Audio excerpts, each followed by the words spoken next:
Good evening, everybody, and welcome again to the Pac-12 Chat Show Live here on the Voice of College Football channel.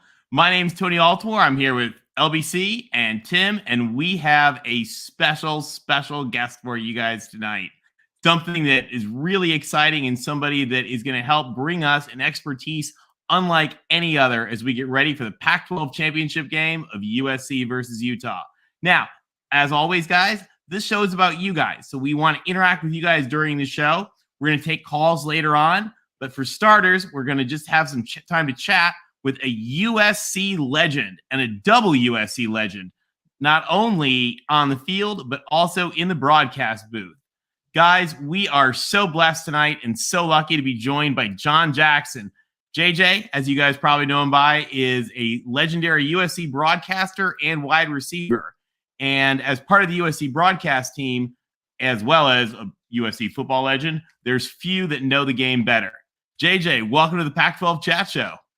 Well, guys, thanks for having me. You're right. It's the right time of year, Thanksgiving, the holiday season, and we're still talking about Trojan football, so that's a good thing. So thank you guys for having me. I really appreciate it. And as you talked about, Thanksgiving is a time of, be thankful for what you have, and nobody's more thankful than I am to actually be able to see this day, first of all, and have a son that will actually be on the field in the Pac-12 championship. I thought I'd never be able to see that, especially the way he played in the Pop Warner game when he was like 10. So viewers out in the chat that are not familiar with John Jackson, he's a legend. When we talk about the Trojan family, John Jackson's father was a coach at USC, and John, as he alluded to, has a son that's a wide receiver, John Jackson III, and he's got a daughter that's on the soccer team, Simone. Awesome soccer player. I have a daughter that plays club soccer, and so JJ and I kind of have that going on. And JJ was on the USC baseball team. He was the MVP of the 1990 team, and that's really how I got hooked up today. I have a good friend, Jamie Davenport. Jamie, big shout out to you. Thank you for hooking us up. Jamie played baseball at USC with John Jackson, and he made the call today. And true enough, with the Trojan family, JJ says, yeah, I'll do it. No problem. So JJ, appreciate you having here. We're thankful that you're still recovering from your stroke and that you're here with us today. God bless you. Well, guys, like I said, it's Thanksgiving. It's that type of year. It's that time of the season, with Thanksgiving, Christmas, of course, coming up right around the corner, and USC football still playing. That is a combination you can't beat. Only if Notre Dame and UCLA are playing this week and they lose, is there anything that will make me happier? Now, many of you out there in the chat may not realize, but JJ, 3-time Pac-10 champion. He played with Rodney Peete and Todd Marinovich. He went to 3 Rose Bowls, and he won the third one. Todd Marinovich was your quarterback, and he beat Michigan in Bo Schembechler's last game. JJ, tell us a little bit about that. Well, the interesting thing, or the biggest memory I have, is the luncheon before the Rose Bowl. I was a captain of the team, so I got to go to the luncheon and get introduced in front of Bo Schembechler, and I had a chance to speak. And I told Bo, I said, hey, Bo, let's look at it this way. If we both have 70 years to live from this point forward, I'll get to enjoy this Rose Bowl championship a lot longer than you. So please take it easy on us on Saturday. Bo got a good laugh out of that and said that he's not going to tell his team to pull off, but he understood if we both have time to spend, that I'd get a chance to enjoy it a little bit more. Fortunately I did, but Bo Schembechler, what a legendary hero he was. I mean, I think that's one of the only names that you say Bo Schembechler, you automatically think of Michigan and great teams that he had. Desmond Howard, when you go down the line of great players that played at Michigan. Yeah, for you to put my name and Bo Schembechler's in the same sentence, that's big time for me. So thank you very much. That's amazing. And JJ, you're the broadcaster along with Pete Arbogast, the voice of the Trojans, and you have a unique perspective because you've been on the broadcast for how long now? 15 years? Yeah, it has been a long time. And I'll tell you, I don't know if I like having my name and legend in the same sentence, because that just means you're getting old. Legend is a sign for you've been around a long time. How about vintage? Yeah, vintage too. But that's only good when you're talking about wine. There you go. So JJ, tell us about this team. What is your impression of this team? It's Lincoln Riley alluded to it at this press conference about a year ago that this was going to be the most unique roster in USC history and probably college football history. Looks like we're moving towards that. What are your impressions of the team? Well, I mean, that's 100% on point with what Lincoln said.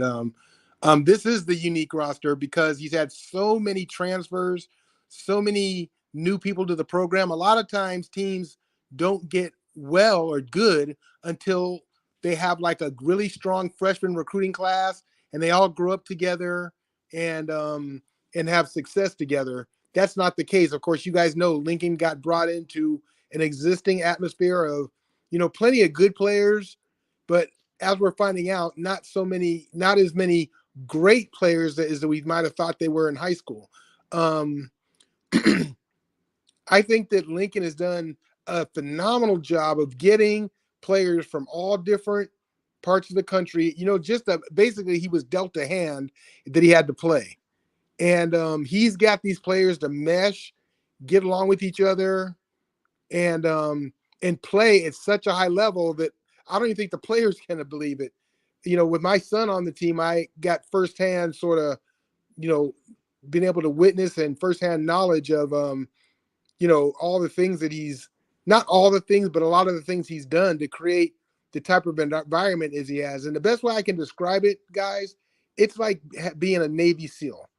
He brought all these guys together and basically, reading in between the lines said, look, I only want the strong. So he made the camps extremely strong. I mean, difficult. When they lost to Utah the first time, they had a practices that were, really, really tough to get through. And like I said, it started with the summer workouts. He made the camp so difficult. The guys were quitting that sometimes I think a lot of people don't realize how many guys left the team because they weren't the big name guys. But there were guys that left this team because it was too hard. It was too difficult. My son, here's a good story. My son called me and said, Dad, I'm going to Target. I said, what are you going to Target for? He said, to get a mattress. I said, what do you need a mattress for? He said, because we're sleeping in the locker room because we don't want to wake up and we're afraid we might oversleep the alarm clock. So they slept in the locker room. Wow, that is an interesting story. That is classic. Just to make sure my son said, Dad, I cannot afford to miss that 15 minutes of sleep. Well, I've heard that Lincoln's like very punctual. You have to be like early or you're late. Yeah, if you're 10 minutes early, that means you're 15 minutes late. Wow. Right. I love that. So what's it like being a dad, of the player as a former player? Well, I mean, it's great because they're winning, right? That's true. As a dad, it can be difficult because you're listening a lot. The only thing you hear is what your son portrays, and so you get caught in between saying, yeah, work them harder, and hey, son, are you okay? You want me to pat you on the back? So you're in between both, trying to balance the. There's been weeks upon weeks I haven't talked to my son because he's so tired. He said, Dad, we were supposed to go to breakfast one time, and I'm telling too many stories. This will be my last one. No, we love it. You can go all night. But we were supposed to go to breakfast, and my kids are famous for canceling on their dad. So we were supposed to go to breakfast, and my son calls me at first like 7:30 in the morning. I said, son, what's up? We're not supposed to go to breakfast till 10. He said, Dad, I have to cancel. And the first thing I did was overreact like I usually do and get mad. I said, you cancel? I said, man, are you kidding me? First of all, you call me first thing in the morning to cancel breakfast? I said, he said, first of all, you woke me up and now you're going to cancel them? I said, no, you're not. You're going to be here. He said, Dad, I can't walk. He said, Dad, practice is so hard. I can barely walk to the car. I can't make it. I said, okay, we'll skip breakfast this time. Yeah, I think Benny Wiley got these guys tough. All the talk we're hearing out from Norman about how soft this team was going to be. I sent out a tweet when I saw Gentry run on the field with a high ankle sprain or an ankle sprain. Anybody's ever had an ankle sprain knows that every one of those hops probably shot daggers into that ankle, and it just shows you how tough the toughness this team has now. And I think that was set by what happened in the offseason and what the guy like Benny Wiley really has them going, and it's set the tone, I think. So I love hearing stories like that. I hate to cut you off, but I also think that a lot of these guys say, and my son included, say, look, after all that work we had to do in the summer and everything, there's no way I'm going to miss a game. That's the fun part. The fun what a part change of in the culture. game, right? It's he said, look, I've done too much work to get this far. It's like, running a marathon and not crossing the finish line with the tape. Yeah. So it is that type of environment that the kids, love playing it. They love the competitiveness. I think they hold each other accountable, which is even better. And I think it starts with Lincoln, and then it ends with leaders like Caleb and the other guys that just really want to win so bad and sort of become, Pac-12 champions, national champions, whatever they can, with the hand they're dealt. And a lot of times it's a lot of new players coming in that have to get used to the culture or used to the environment. And that's been the amazing part to me. So many new pieces, and he's able to get them all to gel together. That's just like picking up a free agent in the middle of the year and then saying, hey, come learn the plays in about 3 weeks. I mean, it's really difficult to do, but somehow he's found a way, and it's really impressive and something Trojan fans are really now appreciating. What was your impression of the first Utah game, JJ, and what do you think Lincoln has in store for this championship game? Well, the first thing I said after the first Utah game was Dalton, how do you say this? Kincaid? Yeah. Dalton Kincaid went shopping and bought the entire USC defense Christmas gifts. The coaches, everybody were going to get Christmas gifts because they made him look like a first teamer and get him drafted in the top 3 rounds of the draft. No question, the way he looked that first game. I mean, he's just a beast. And I think, it's funny. I had a chance to talk to somebody that I really respect as far as football knowledge. And we were talking about Utah's success, and he knows about,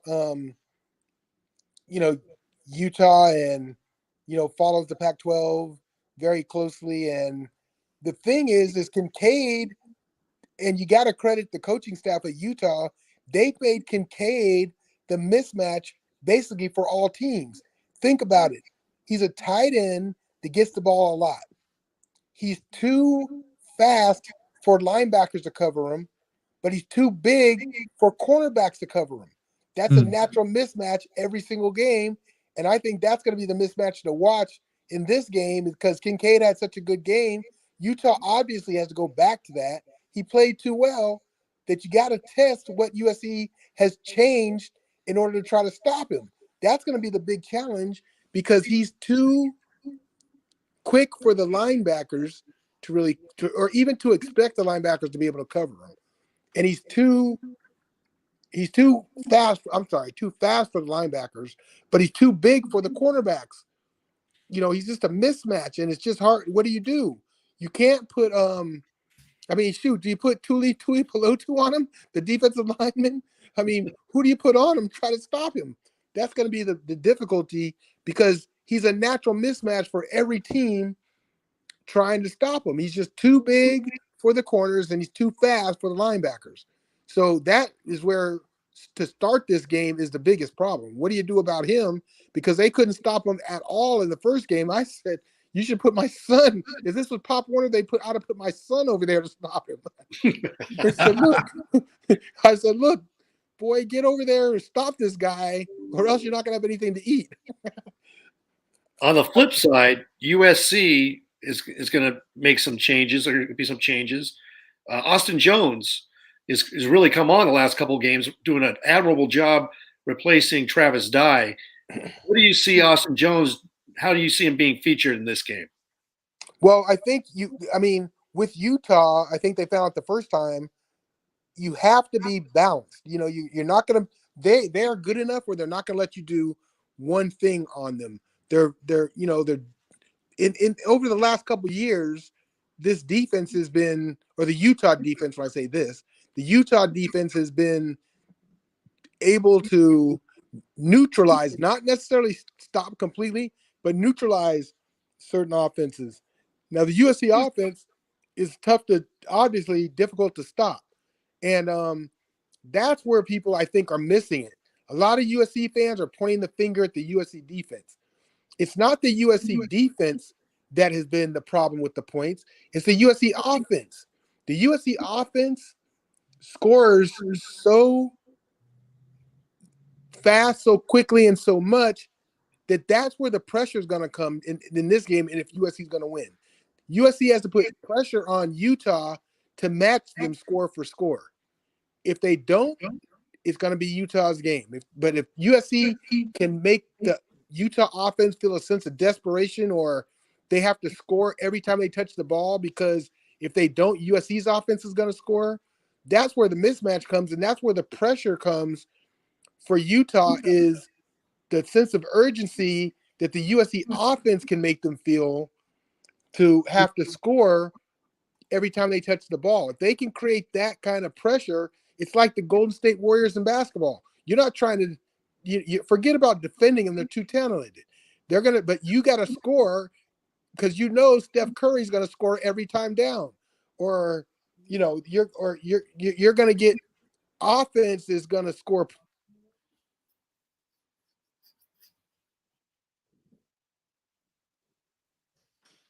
Nope. Oh. A little technical difficulty there. Oh, did we lose JJ? See if we can get JJ back. Yeah, I fully agree with what he's saying, though. We get out to these quick starts. People say that there's a reason why USC has 22 turnovers. If it happened in one game, be one thing. But when you press a team, you go up early, you force that team to start pressing, and that's when turnovers happen. And, by putting that pressure on them, by being the prolific scoring team that we are, going up and getting that lead forces them to get out of their game. Oh, we got him back. Oh. We don't have the audio, though. Yeah. Can you tell him the audio's not working again? It's the same thing as before. All right, guys, we are here with legendary USC wide receiver and broadcaster John Jackson, who's also not only a son of a USC coach, but he's also the father of a USC player and a key part of USC's broadcasting team for many years, and just absolutely giving us fascinating insights, not only on the team, but on the game and the matchups that we've got coming ahead with the Pac-12 championship game. Our number one focus tonight is we're going to be talking a lot about that Pac-12 championship game. So it's going to be, of course,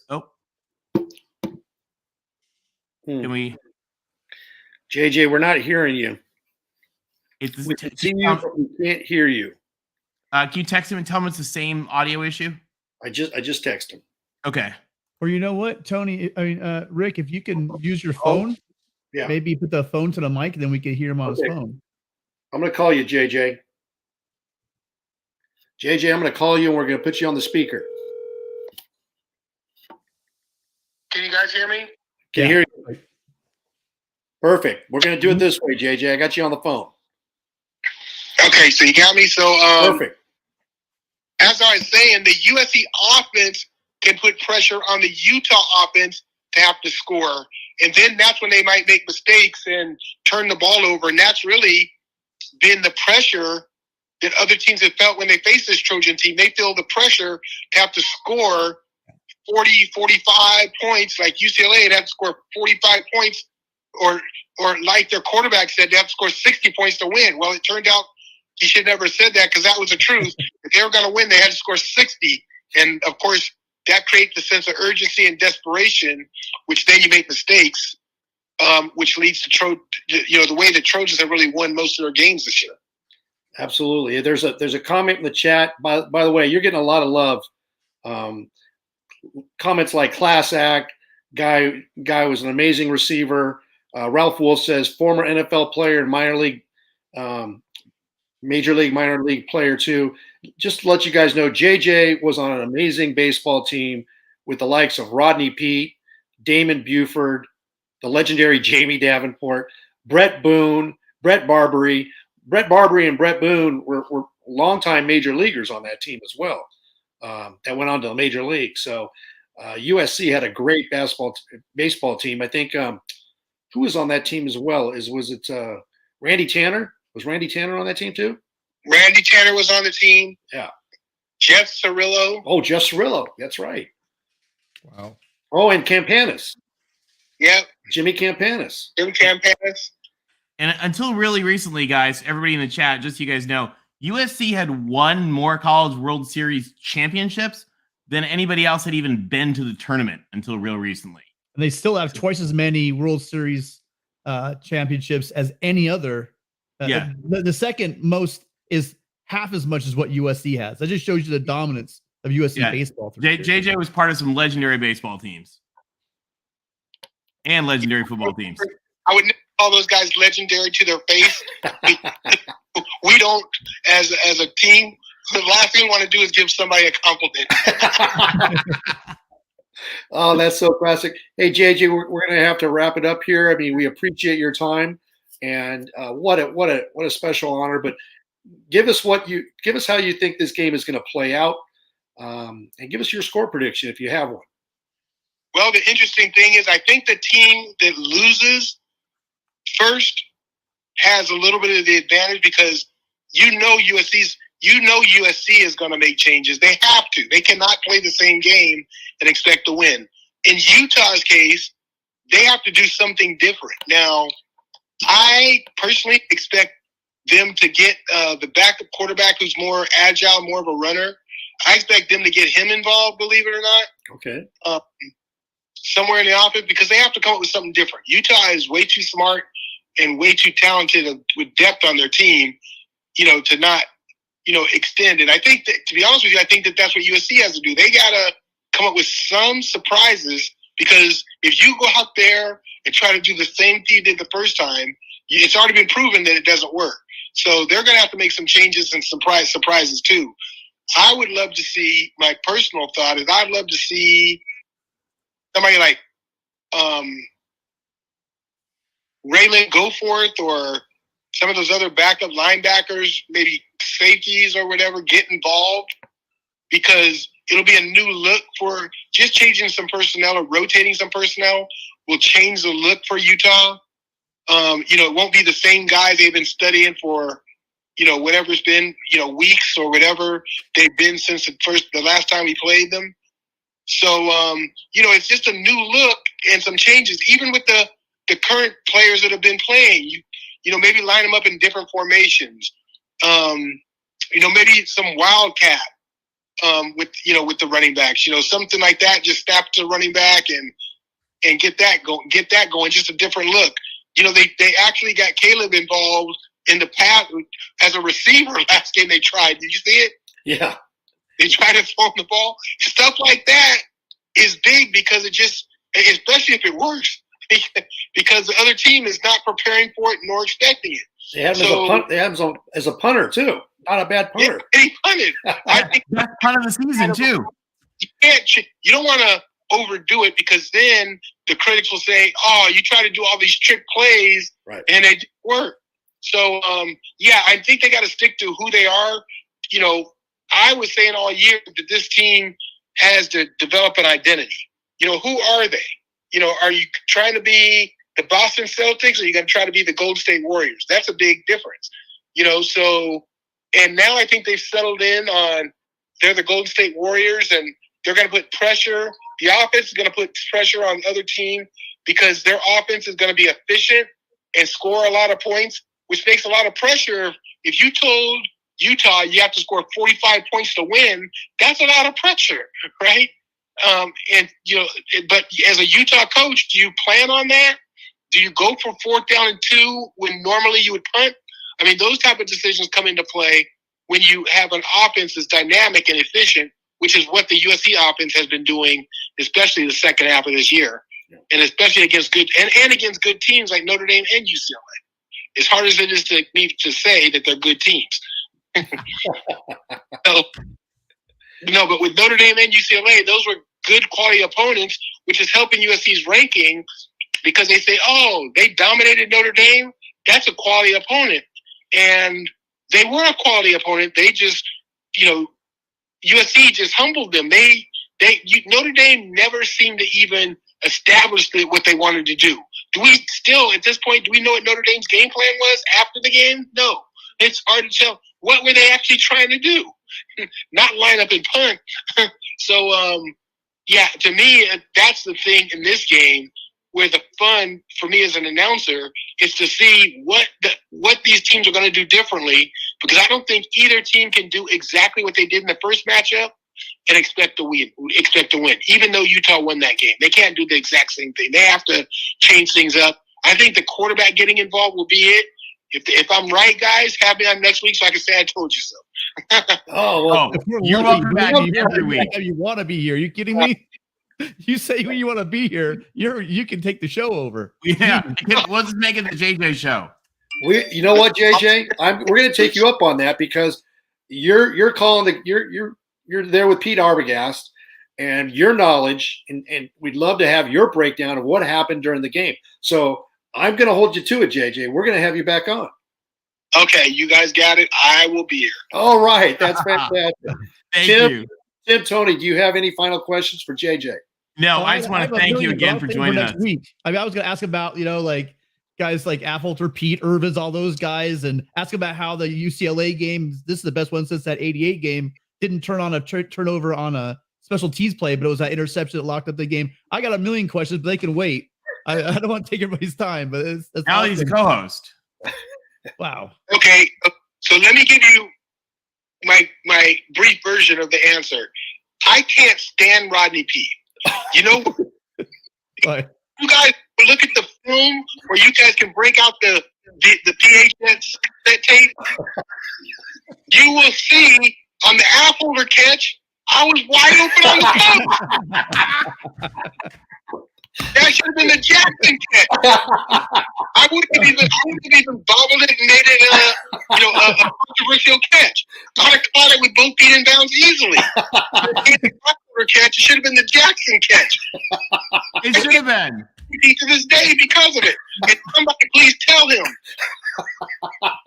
Because we're calling Rodney Peete and telling him. Jackson catch, not the Affolter catch. But you had to give the Bruins. Oh, he did you wrong. My career. He did you wrong. He wronged you. Oh my God! This is what you get on the Voice of College Football. You get the true story. Exclusive. The inside story. Oh my God! Rodney Peete did John Jackson dirty. He was wide open. He wouldn't have bobbled it. JJ, you were smooth, man. You were smooth. Look at it. I'll get that VHS tape out. It'll be, but still, look at it. I was wide open on the post.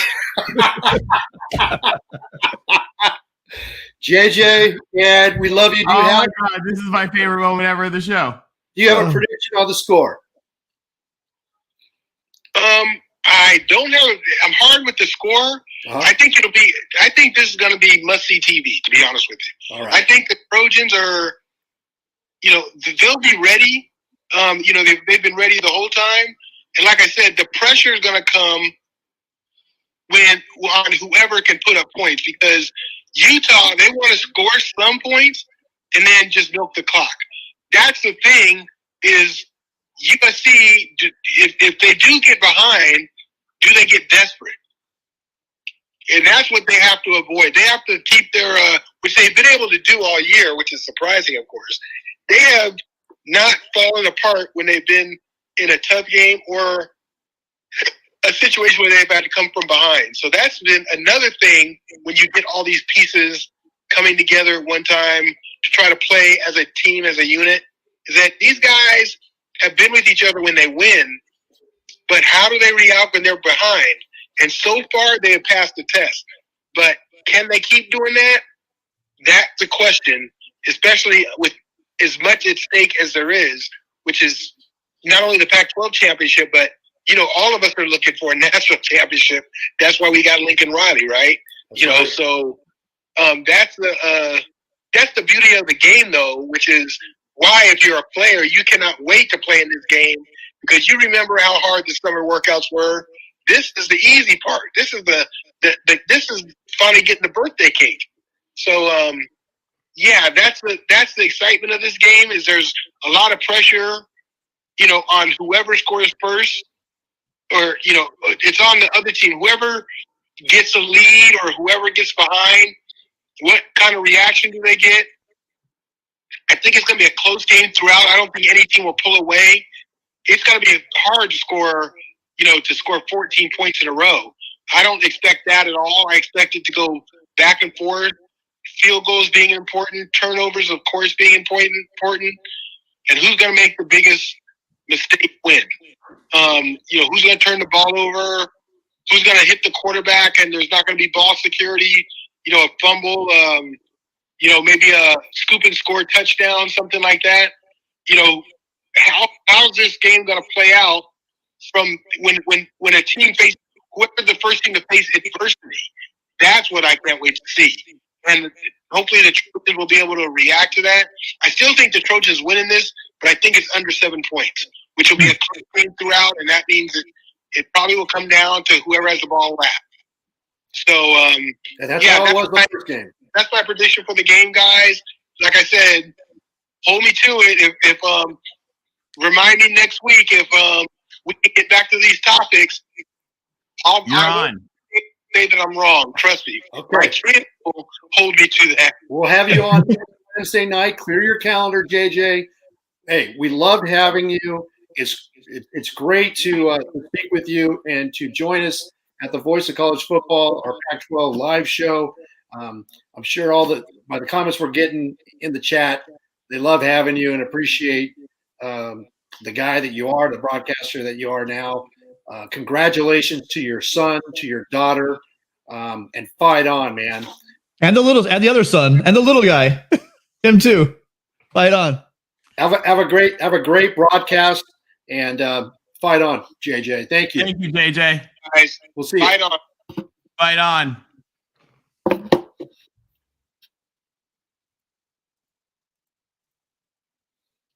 Rick, when you said that, I thought you were messing with me.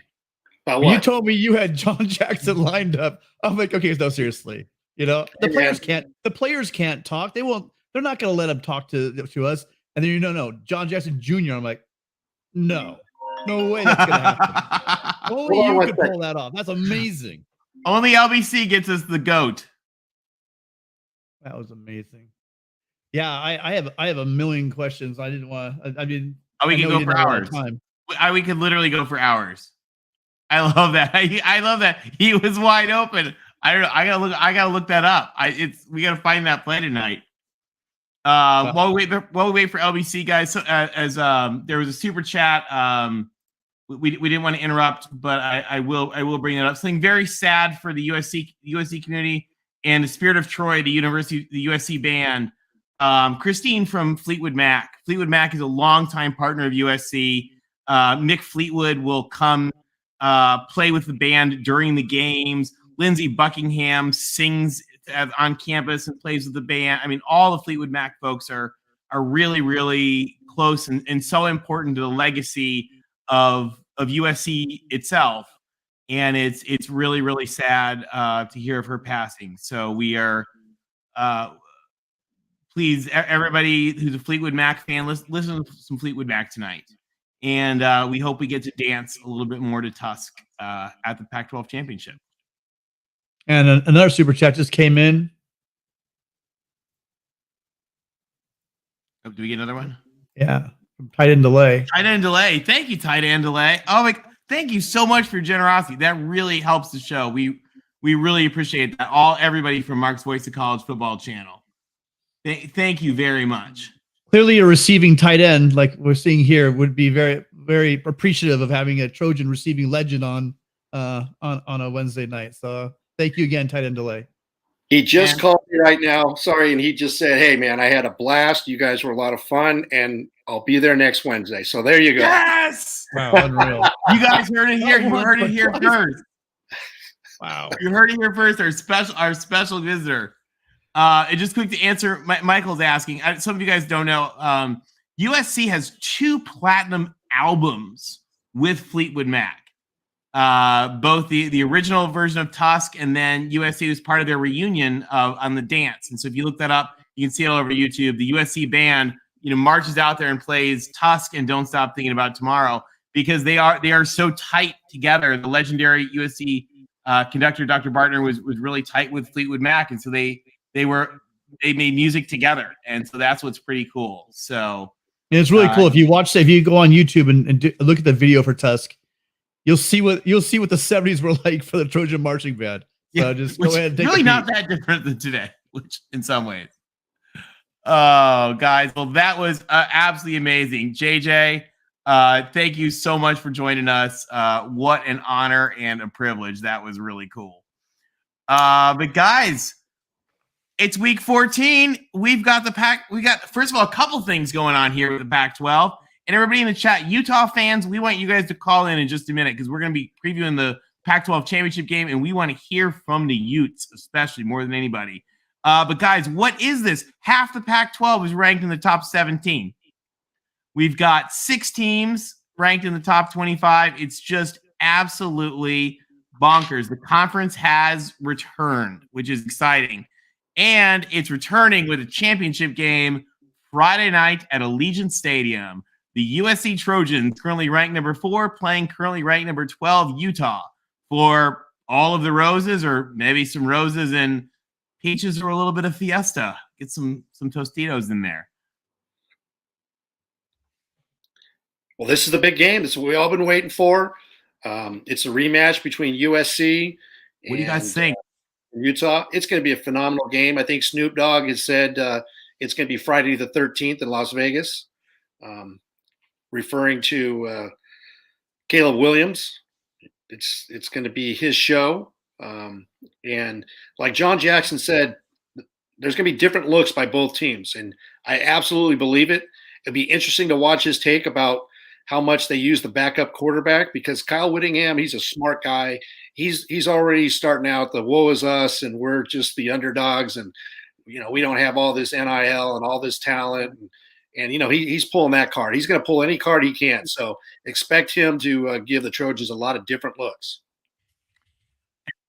Yeah, that quarterback can scoot. He really can move. And real quick, we got an awesome super chat. Oops.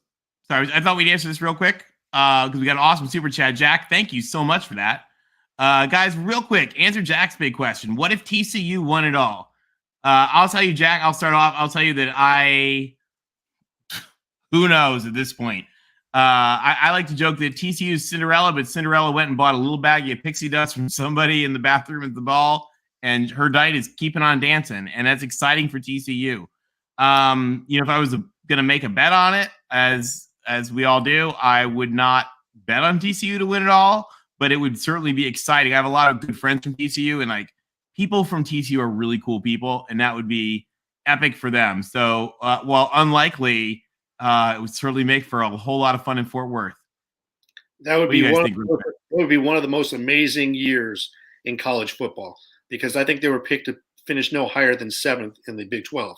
So, hey, good luck to TCU. Anything can happen. I don't think there's one super dominant team. Obviously, Georgia's the number 1 team, but I don't think Georgia is as dominant as they were last year. At least they're not playing that way this year.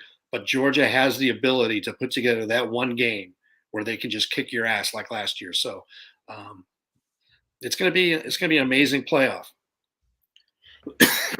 Yeah, all four of the teams are currently ranked, have flaws. It just seems like Georgia's flaws are a little bit smaller than everybody else's with their ability to play on defense and that tight end and offensive line. So it'll be interesting. I think TCU with Sonny Dykes, what he's got going there has a legit chance. Who knows? I talked the other day on Mark's show that when I look at that TCU team, all I see is all over the field, I see a lot of team speed. And so so fast. That's going to give them a shot in almost any game. The difference is again, that juggernaut. Georgia's been building that machine. They're the defending champs. Another team got to knock off. And then you got Michigan, who's just an amazing team that Harbaugh's got going, that big, gigantic team. So there's a lot of different, that's what's great about college football. You look at all four of those teams, and they all have different styles of ball. So that's what I can't wait to see if this does actually go down as four. But, everybody has their championship games to play. Ohio State's got Purdue. We've got Utah, right? And the Kansas State, the state step about as well. So we'll see how everything shakes out. And this is the Pac show. So I think a fitting last word on TCU has been summed up right here from friend of the show, Alex. Alex, we love when you call in. Alex is a devout Cal Bear. And as a Cal Bear, he says, if Sonny Dykes wins the playoff, I will be truly confounded. And won't we all? And Randy, thank you so much. Randy says she graduated in 76 and suffered through the Clay Helton disaster years. So good to see SC back. And thank you for your compliment. We're having fun with this. And Randy, you should call in sometime. We'd love to hear from you. Love to hear your thoughts. Give us a buzz. Tony, what's your take on this upcoming game? My take on this upcoming game is if I'm a team, the last thing in the world I want to do, and this is what I used to hear from people in the Big 12, because I love a lot of Big 12 teams, and so I love watching them. And people in the Big 12 always said, you do not want to face Lincoln Riley twice. And none of them wanted to play Lincoln Riley in the Big 12 championship game because they were like, you do not want to play him twice.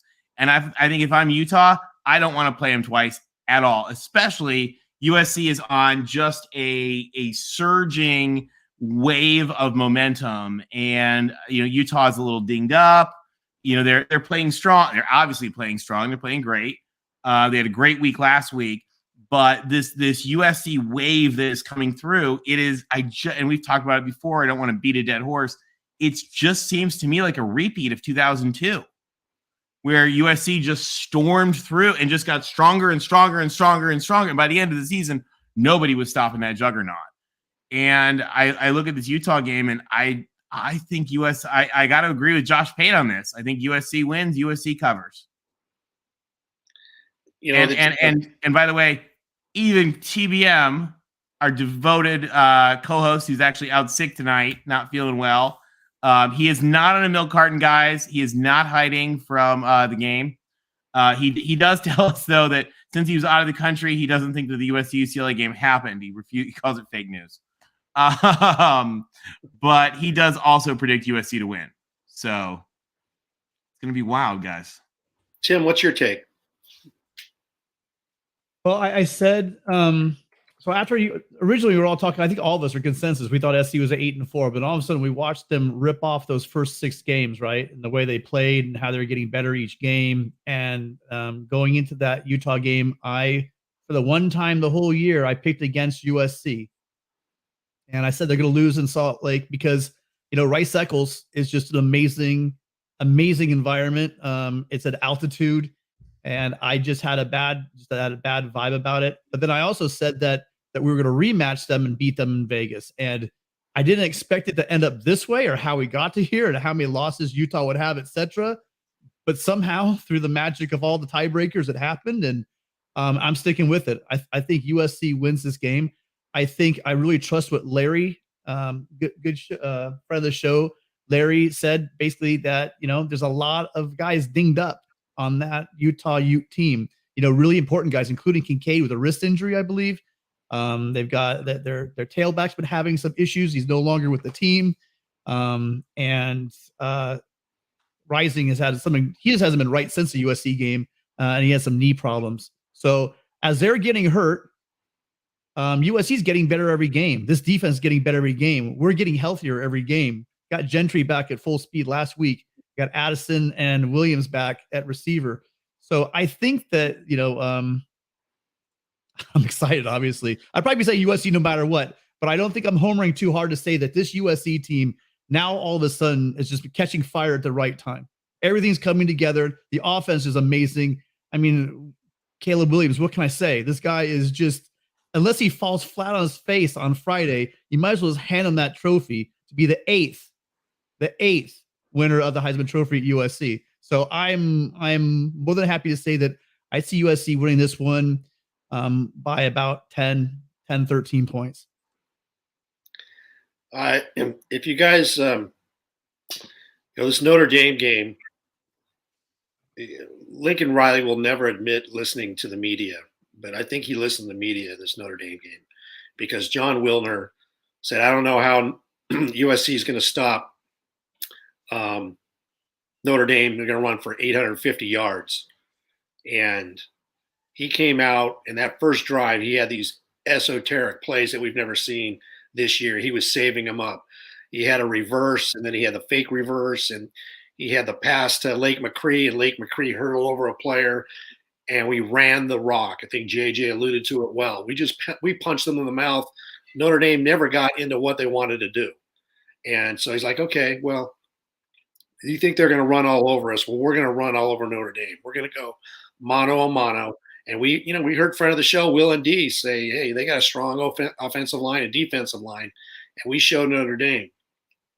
And I think this loss back on October 15th at Rice Eccles, and you heard me criticize Lincoln Riley if you tuned into our postgame show, that I don't think that he got a little too fancy. He didn't control the ball. Dalton Kincaid was going off. Our defense was tired. It was at elevation. Even in the second half, when you saw what was happening in the game, you need to control the ball and run the rock and limit Utah's touches. And if you look at the Notre Dame game, USC had time of possession of 35 and change. So Notre Dame didn't have the ball a lot. And he addressed our special teams deficiency. Notre Dame had blocked 7 punts. And so he had Caleb punt twice, which was a great adjustment. So kudos to Lincoln Riley for making that adjustment. I think he's going to have something cooked up special for Utah. Tony, you had mentioned it back at Oklahoma. It was hard to play Lincoln Riley a second time. He's been seething over this loss. I think he's going to go, with a fine-tooth comb, and he's going to have something special drawn up for Utah. And this team is ready. You heard JJ talk about, the Navy SEAL type of training, how tough it was. The game is like easy compared to what has been happening during the summer. And guys want this. They want this rematch. They're not really coming out and publicly saying that, but you can tell. I see SC winning by 10 points. Now, Rick, you brought up something really interesting, I thought, earlier this week. And the Utah fans, that's why we want to hear from Utah fans. We're going to put, you know what? We want to hear from Utah fans. Let me put up the call-in thing real quick. Where is the call-in link? Let me find it. I got to find the call-in link. So, guys, Tim, can you put in the Yeah, I think you want to put a link in the chat. I'll do that right now. Chat real quick. And Utah fans especially, because like I said, we want to hear from you guys. So especially Utah fans or anybody, but Utah fans more than anybody, because we're short our UCLA co-host. He's out sick. And we want to have some Utes talking about the big game you guys had. You guys have a great team. This has been 2 legendary seasons for Utah in a row, which is awesome. And we want to hear from you guys. So let's there we go. We got the screen in there. You can just take a picture of it with your phone, and it'll help you call in. Let's welcome to the show 2 awesome Utah fans, friends of the show, Zach T and Larry Pilgrim. Guys, welcome. Good evening, fellas. How you doing? Good. Hey, Zach. Hey, Larry. Hey, evening. How are you? What a rematch we've got. Absolutely. I think Tim and I both discussed right after the previous meeting that this is probably what it's going to come down to. Obviously, on the Utes end, it wasn't really how we expected to get there, but we'll take it nonetheless. One thing that hasn't been talked about yet that I think is going to play an immense role in the game is special teams. Utah doesn't have a kicker, unfortunately. I think everybody knows that. So I think you're going to see a lot of fourth and short, whether it's on the 40, our own 40, or after. I think Utah goes for it as long as it's 4th and 3, 4th and 2, and even when we get down to like the 30, 35-yard line, again, I think we'll go for it there too. I think it's going to play an immense role in the game. What do you think, Larry? Yeah, we have no confidence in our kicker. Didn't we miss? We missed one, a chip shot 38 the first game. I think Oregon, we missed another one.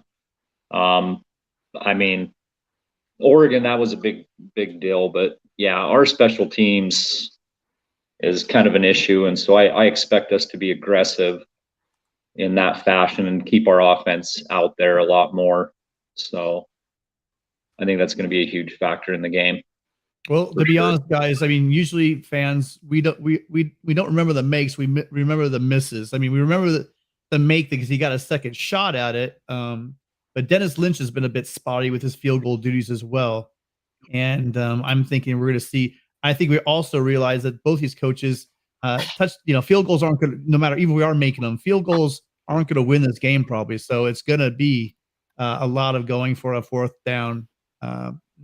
So our special teams have been anything but special this year, guys. So we might even out with you guys on our special teams. Offense lights out, defense getting better. Special teams has been a mixed bag all year. Well, yeah, we got used to our longest punter of the year might win the Heisman. So there's that. I was going to say, yeah. I mean, we might have. I think he's averaging almost 50 yards a punt. Yes, and pinned one inside the 10. Our quarterback. So we have that going for us. Well, you have to remember, guys, we literally had our last punter and our last kicker were drafted. They didn't sign they were literally drafted, and one's got a Super Bowl. They played in the NFC Championship. So we got spoiled for so many years. We could, if we had a 45 to 50-yard field goal, we were like, I'll send him in. It's an automatic 3 points. It's like you forget how spoiled you get when you get something like that. You know what I mean? Yeah. And so, I mean, Mitch Wishnowsky is with the 49ers, and he's a linebacker who kicks the ball really good. So, we were spoiled. Yeah, those guys had big legs, but at home at that altitude, it was almost completely unfair. So, yeah, I do know. Yeah, I remember those guys. Yeah. Well, Matt Gay was kicking 50-plus in the NFL no matter what stadium he was at. He was a great kicker anyway. The point was, yeah, we were just spoiled, and so hopefully we can hold you guys to kicking field goals. That's going to be the issue. Well, the good news is I don't even really know who our punter is because we punt so infrequently. So Caleb Williams, that's your punter. Yeah. But to also key on, I know you guys were talking a lot about Kincaid and Rising's injuries. I don't know what you've heard, Larry. I heard Kincaid's about 80%, and I know Whittingham during his conference said that he's probable, but it's yet to be seen. I don't foresee him not playing. But I do think, Yasmin, our other tight end, I think he is going to play a key role as well, being on the other end. If they, try to double coverage or triple coverage Kincaid like they were doing in the second half, that still didn't work in the first meeting. We have several other key players that can come in handy as well. Money Parks is growing as a receiver. And like I said, Yasmin had a really, really good game. Granted, it was Colorado, but hit a really good game last weekend as well. On Kincaid, you guys, I've heard two different things. I've heard it was a wrist injury, and I heard somewhere else that it was a concussion. I'm assuming it's not a concussion if he's 80% and coming back. Was it a wrist injury that he suffered on Saturday? Rib. He has his rib. He has bruised ribs. Rib injury. Yep. Ooh. Yeah. Well. Yeah. Yeah. Yep. Kind of hard to come back from anyone that's broken a rib or bruised ribs. knows that it's kind of hard to come back. I mean, I'm sure he's a tough guy, but that'll be interesting if he let's put it this way. I doubt he's catching 16 passes if he has bruised ribs. So we'll see. Not unless they're sideline going out of bounds. Right. Absolutely. Yeah. Larry, Michael Hogg's asking in the chat why it's not Washington, and I butcher this every time. Could you break down? I mean, so we obviously know that they all in conference had the same conference record, and then what was the And then what was the tiebreaker? It was like the third or fourth tiebreaker that broke. I think it was the fourth. I believe it was the fourth, and it had to come down to the strength of common opponents that they all had, is what I believe. It was John Wilner posted the breakdown, and that's where I got my information on the 17-11, 16-12, and 11-17. That was a common opponent situation. Yeah, and really, if anybody's that stressed about it, just go look at John Wilner's page. Yeah, and so he gave the total breakdown on the numbers as far as everything, and it basically was a tie almost all the way down. And so it came to the fourth one, which is, I do have to agree, it comes down to strength of record, and so, Utah shouldn't get dinged to go into the swamp, when other teams were playing bad teams at home. So, I kind of agree that your conference championship should be decided within your conference, not outside. I mean, Did you guys see our schedule next year? Well, I know you guys have. Thank goodness. I'm going to love it. We have, as we heard all along, the 8th best OSU team. But now they're going to go to Rice Eccles, and then we'll see. They're going to get hosed at Rice Eccles. Your home field. I doubt they lose on an interception in the end zone at the end of the game. That's all I'm going to say. Yeah. I kind of like UC Regent Gumby's suggestion here. The tiebreakers should have been rock, paper, scissors live on the Pac-12 network. That was actually the next tiebreaker, I think, wasn't it? Was it the coin flip? I think it was. That was the next one. The next one? That's what I had seen as well, is that it was a coin flip. Yeah. It was. Yeah, it would have been a coin flip. Yep. So, yeah. Either way, it was a great year for our conference. We honestly don't know who's better, Washington, Utah, USC. As Tim would say, we don't know. They didn't play. So, who knows? Yeah, that's the way it goes sometimes. It's just, I know Utah didn't lose to Arizona State, and that's why they're in. the zinger. The zinger. Well, hey, we got a question for you, Larry. We got a question for our Utah friends. The Deseret News has not been kind to the Trojans. No love from the Deseret News. That's a trash newspaper company. Sorry. Is it okay? Yeah, I mean, they're horrible. Go ahead, Zach, if you have an opinion as well. I try to go through their articles as well, but they're BYU homers to the fullest, so I tend to stay away from there. Yeah, I've read BYU stuff during some scandal things that sounded like it was written in by the National Enquirer.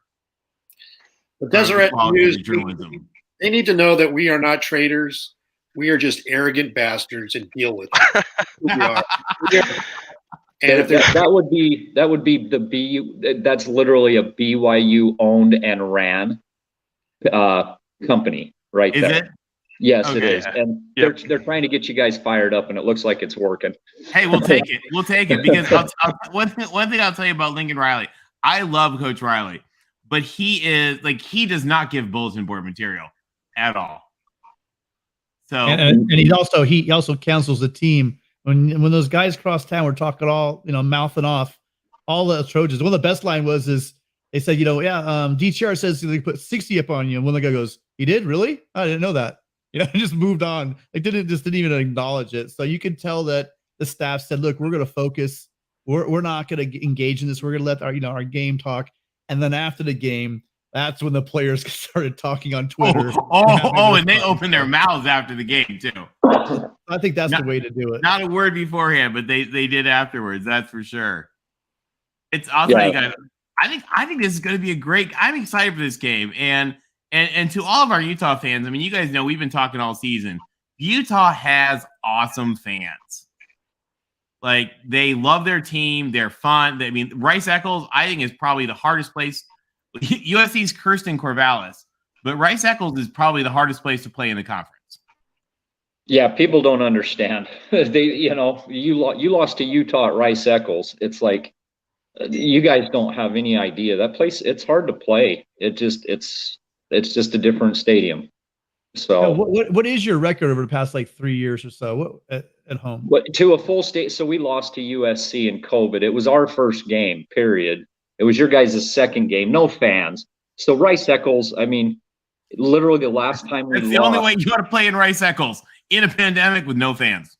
Yeah. So the last time we lost was 2018 to the Washington team that went to the CFP. Yep, that's correct. Right. And so people nationally don't realize. That's why when Trojan fans, when we lost by one, we never want to lose. But if you go into Rice Eccles and lose by one on a 2-point conversion, it's nothing to hang your head about. So anyone who knows that's not a bad loss whatsoever. It's funny. The national media will talk about Alabama's 2 close losses, but they really don't say anything about USC losing by 1 point at Rice Eccles. It's about, well, we just have questions about their defense. Really? Well, I don't think they do anymore. That just goes to show. Boo makes up his nonsense every week. I got some data for Boo a little bit later in the show that I'll share with everybody.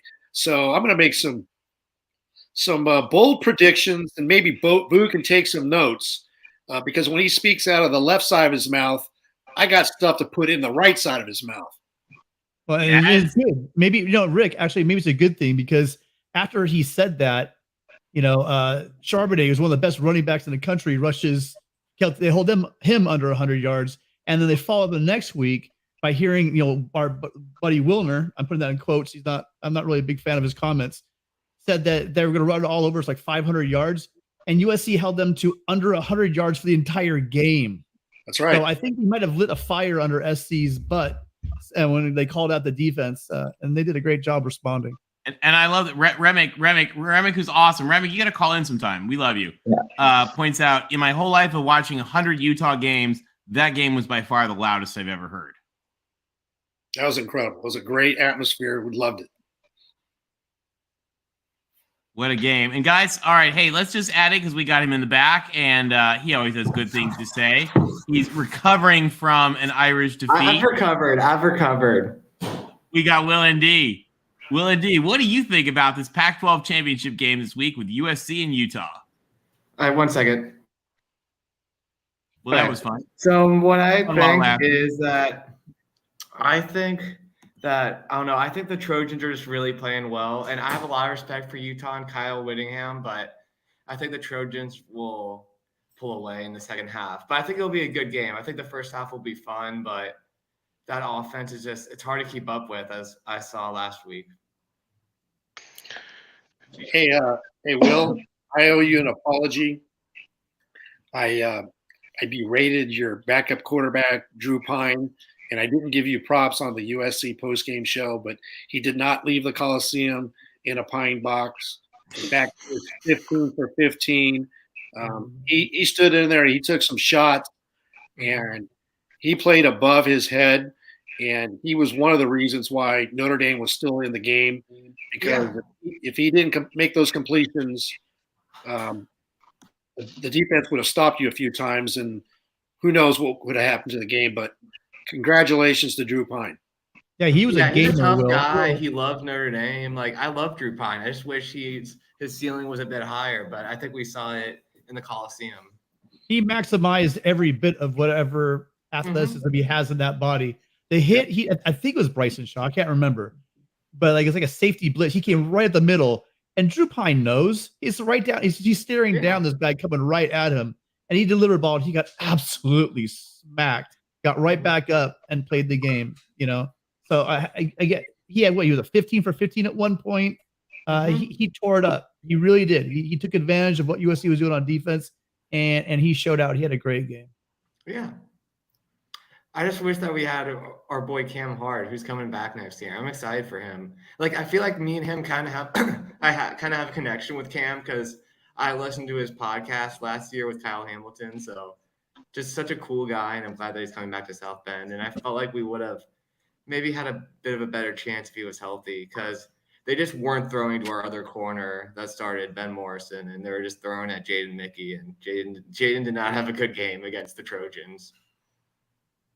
I'm just gonna say you could have 10 corners because USC has 10 receivers that could torch anybody. So, I mean, talk about I caught a lot of flack in our community for saying that USC had the #1 receiving core in the nation. Everyone was saying it was Ohio State. I remember not Ohio State. I got literally, well, I almost said I got completely hammered by everybody in every direction, saying how ridiculous my comment was. Well, now we are at the end of the season. And I don't think anyone can argue with me that our Trojans, from top to bottom, the receivers we have on our team are the best in the country. And you know what, Tim? You know who thinks that Ohio State doesn't have the #1 wide receiver room in the country? Ryan Day. Because if you did, and you had the leading Heisman candidate on last Saturday morning against Michigan, and you punt on 4th and 4 from like the Michigan 45-yard line, that tells me that you don't have confidence in your offense. And they show the pictures of some of the fans in the stands; their heads went down, and that changed the game. He didn't have any confidence in his team. If you had the #1 wide receiver room and the leading Heisman candidate, then you go for that, and you didn't. So guess what? Like you said, Tim, and you know what? You took a lot of flack, but a lot of people across the country don't know how deep this room is. And now you're starting to see there's like 10 guys, absolutely, that can play on this team. It's scary. When you guys go down, guys pop up. I mean, I'm happy with any receiver we have. We could roll out 3 receivers. We can close our eyes and have Riley's pick 3 receivers, send them out there, and I'm happy on 3rd and 8. We're going to pick up a first down. I'm almost certain of it. That's how deep we are. I mean, it is ridiculous how deep we are at receiver. It really is. It's amazing how one team can have that much talent at one position. Tim, when was the last time USC wasn't sending receivers into the NFL? Because ever since my team's been in the Pac-12, it seems like, oh, is this guy a 1st or 2nd round, receiver? It's true. I mean, it's disgusting. Yeah, well, I mean, we've had, throughout history, we've had receivers. You go all the way back to the 70s with Lynn Swann, but really the guy and his teammate, Affolter and Jackson, those guys, to me, in my opinion, because I mean, the rest is before my time, but I've watched all the old videos. John Jackson and Affolter, those guys got it started. Then you got like guys like Johnny Morton that came out, Curtis Conway. Then it goes into you had Keyshawn Johnson. It just on and on and on and on. Yeah, it's kind of hard for me to disagree with you as far as receiving core. I mean, running backs, offensive line, quarterback. We just had one of them on the show 15 minutes ago. Yeah. Like I said, to me, John Jackson, he was at one time he was the career receptions leader. I'm almost certain of it. Almost positive. He still ranks among the best ever. So yeah, you guys, we just had a legend on our show, and Rick, it still hasn't sunk in yet. Doesn't feel like we actually had John Jackson on our show. It's just too weird to even say. So were you guys still having good guys come out under Hackett? Amon-Ra St. Brown, Drake London. Well, I don't know what you think. Under Hackett. Yeah, we did. Miller. We had Billy Miller, I think. Yeah, right? we had a few. Billy Miller was a long time ago. And that's what's funny. Mike Fort's talking about Jackson Smith and Jigba. Awesome, great, receiver. I'll take Drake London over Jackson Smith and Jigba 5 days a week. The guy went in the 1st round and he had an ankle injury. Couldn't even play. He was a 1st rounder. Look at Amon-Ra with the Detroit Lions. He's a 4th round pick. What a steal, right? He has a list of the 16 guys drafted above him, and he's got a chip on his shoulder. That guy can catch and he can block. He's the next Hines Ward. I love his route. He runs clean routes, and he's so physical. He's amazing. Can we have a minute to point out just a reflection on the Helton years? We had Amon-Ra St. Brown, Drake London, Michael Pittman Jr., about 5 guys Tyler almost. Tyler Vaughn. Yeah, Juju say Smith-Schuster. Juju Smith-Schuster too. And about what 6 5-star quarterbacks, and yet we stunk. There you go. Just let that sink in, everybody. Yeah. So Mike Ford, I would just if I was a GM for an NFL team, I would take Drake London over Jackson Smith and Jigba every day of the week, and it's not even close. You're talking about a guy that's 6'5", a wingspan, can run a 4.5. He's as fast as Jackson Smith. If I'm a GM, I want Drake London. My team has had to defend both of those guys. I watched Clark Phillips shut down Jackson Smith and Jigba. He could not shut down Drake London. I mean, the proof is in the pudding. We saw it. So that's just my opinion. USC, they roll out receivers year after year, and so they're hard to stop.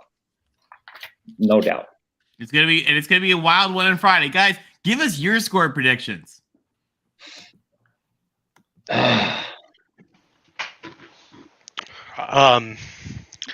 Just kind of want to pinpoint on one thing too, from what Will said earlier. I've heard it on a lot of other forums and on ESPN, and it could happen. Hopefully, I'm right in saying this, but everybody goes, USC is going to pull away in the second half. Let's not forget what happened in the second half, the first meeting. So I got it. Everybody, I've heard that from a lot of people so far. If Utah can keep it close in the first half, hopefully my prediction's right, that we can take care of business in the second half as we did previously. I'll take the Utes 45-42. All right. I'm thinking this is going to be a What about you, Larry? 31-27 is going to be the score. It's going to be USC or Utah. It's hard to say, but I go back to 2018. The last time Utah lost at Rice Eccles in front of a full crowd was against Washington Huskies. We lost that game. I think it was like 23-16 or something like that.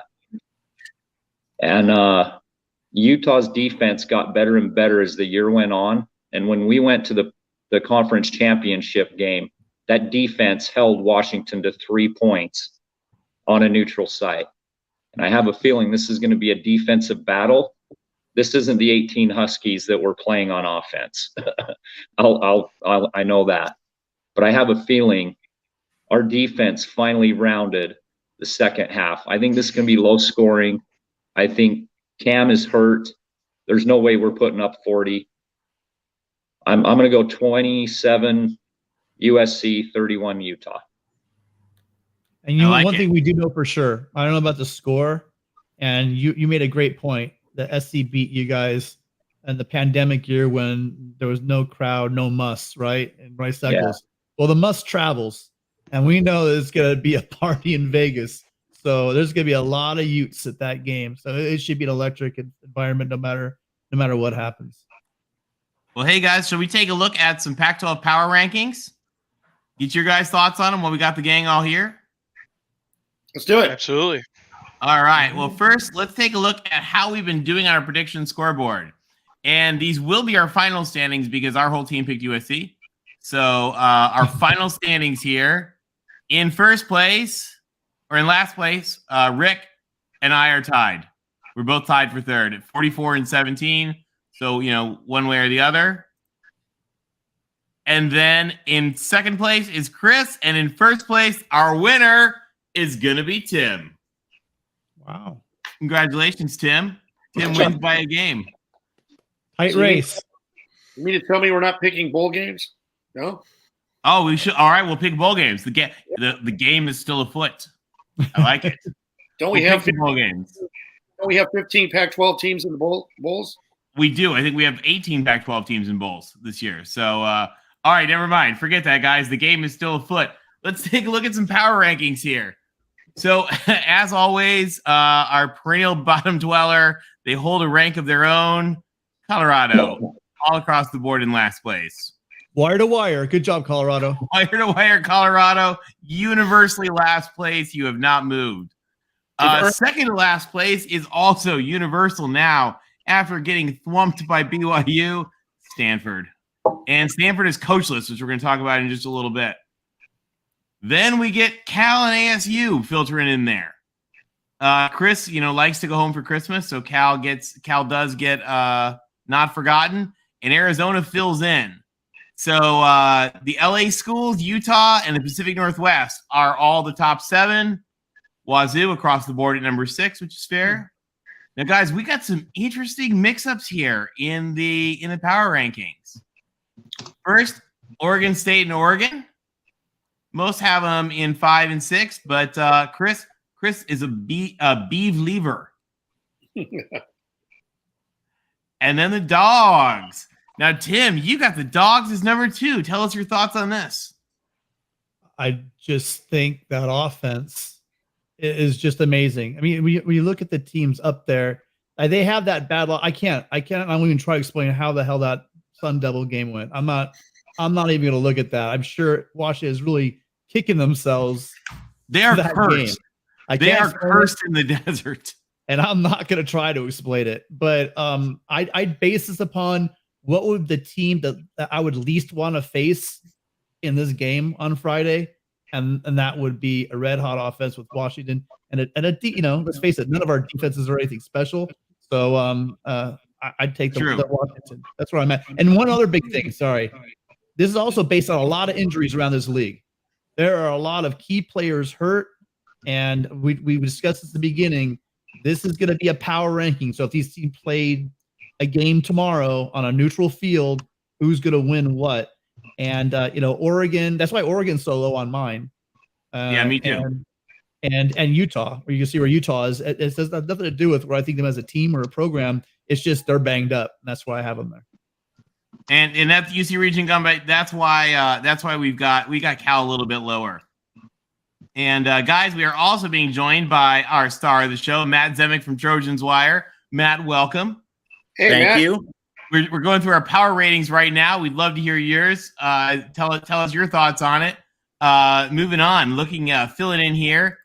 Moving on, Utah.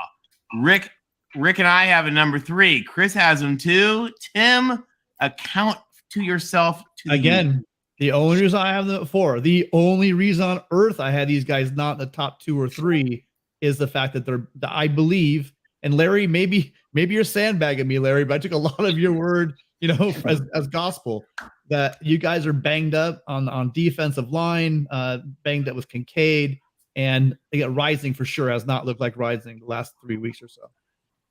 Yes, that's correct. I'm not sandbagging. Watch it on the field. It's obvious. They're a little dinged up where it matters. That is literally the only reason I have them at 4. Yeah, understood. They're pretty banged up. I agree. The whole Washington thing, I agree that their offense is dynamite, but I don't know if you guys remember, what was that, 3 weeks ago when Utah played a Thursday night game up in Pullman? We had a third string offense on the field, and our defense held them to 17 points. They still put up a lot of points against Washington. So I don't disagree with it, but I don't necessarily agree with it either. Well, and they also, you remember, though, they got a nice win. They have a win in Austin. So that was also another reason why I gave them the nod. Yeah. And then UCLA comes in. UC Region Gumby has a theory on that. My theory on it, I'll tell you, I have UCLA at 2. I think they're a good team. I think that on a neutral field, on the right day, they can stick it to anybody. And they spanked Utah, they spanked Washington. So Bruins looked good. Wait, who's number 1? Is there a number 1? Wait, are we missing one? Looks like we got a consensus.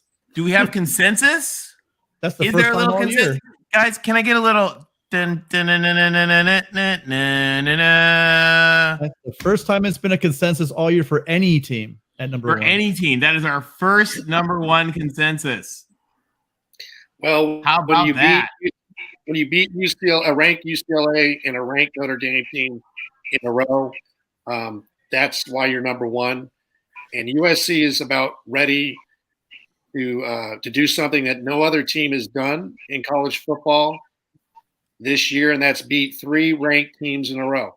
Now, I know there's going to be people in the chat that are going to say, hey, we played 3 ranked teams back in September, October. No, there's a difference. At the end of the year, that's when the teams are who they are.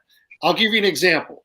So the teams, there was a team, Kansas State, on 3 consecutive weeks earlier in the year played TCU, Oklahoma State, and Texas.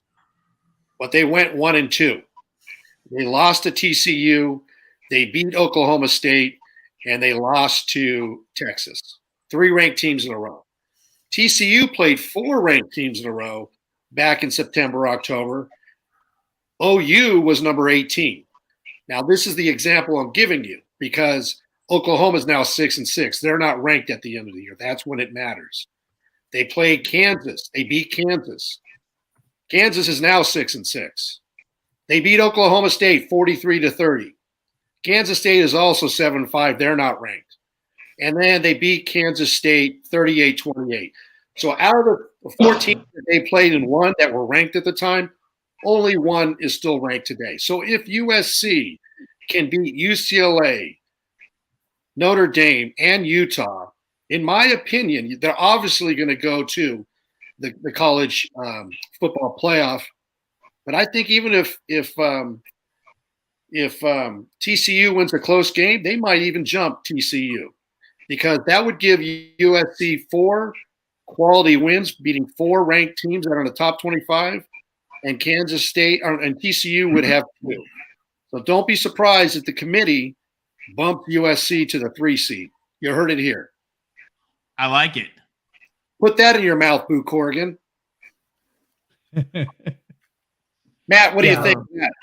Well, I mean, at the beginning of the season, you had teams like A&M and Oklahoma in the top 10, right? And so it's How hard. funny is that in retrospect? When are you saying you beat a ranked team? You brought up a great point, Rick. If you beat ranked teams in August and September, now if those ranked teams are still currently in the top 10, then yeah, we have a conversation. But very few of those teams we're talking about are still ranked within the top 10 or 15. And we have Oklahoma State was a top 12 team to start the year. So there's in the beginning the rankings are a bit loose, but like you said, Rick, towards week 12, 13, 14, being those ranked teams means a heck of a lot more than something in August and September. Now, Matt, we have Matt Zemek here, guys, with us from Trojans Wire. And if you're not subscribed, we always tell you every week, if you're not following Trojans Wire, you need to be. Matt, we've got the USC Trojans against the Utah Utes here in the Pac-12 championship game. What are your thoughts on this big game? Well, the thought that I have as we head toward kickoff on Friday, and it's not so much about X's and O's because we've seen these teams play before. So like it's not a mystery. Like Alex Grinch has to contain Dalton Kincaid, and Cam Rising has to play a great game away from Rice-Eccles Stadium. Caleb Williams has to just keep on doing what he does. Andrew Voorhees needs to be healthy. The USC offensive line just needs to put together one more strong performance. Like, these teams are not a mystery to each other. So in terms of mystery, one is how fresh, how mentally and physically fresh is USC coming off UCLA and Notre Dame and now playing a short week. And like, this is why I think the Vegas odds are as close as they are. Like you think, oh, well, USC is playing so much better than Utah, and Utah's hurt at a lot of different positions, including quarterback with Cam Rising. Well, it's that very fact that USC's just played UCLA and Notre Dame, whereas Utah just played Colorado. That's basically an off week. I mean, it's Utah after the Oregon game on November 19th basically had 2 weeks to prepare for USC. Like you're not going deep into the weeds with your preparation for Colorado. You can start looking at some film. Not that Utah was expecting to be here. It needed the Oregon implosion in Corvallis to get here. But nevertheless, I'm pretty sure that Kyle Whittingham, Morgan Scalley, Andy Ludwig all looked at a little bit of USC film during Colorado week, knowing that like if they had this rematch, if they got in, that they would want to really be prepared for it.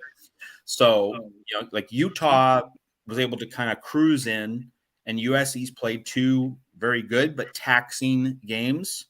So can USC just gear up and be holistically fresh?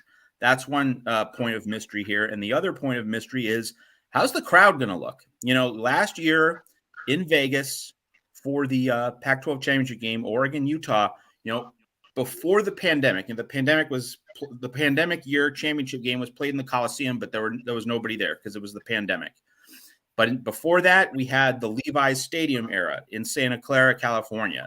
And that was when the Pac-12 North, regularly won that game. The Pac-12 North team generally had a lot more fans there for that game. But then Las Vegas, well, we all saw that it was a new era, that the Pac-12 South team, Utah, that was the team that brought the really big contingent. And unfortunately for the Pac-12 South, well, that era lasted only 1 year because now you don't have North versus South.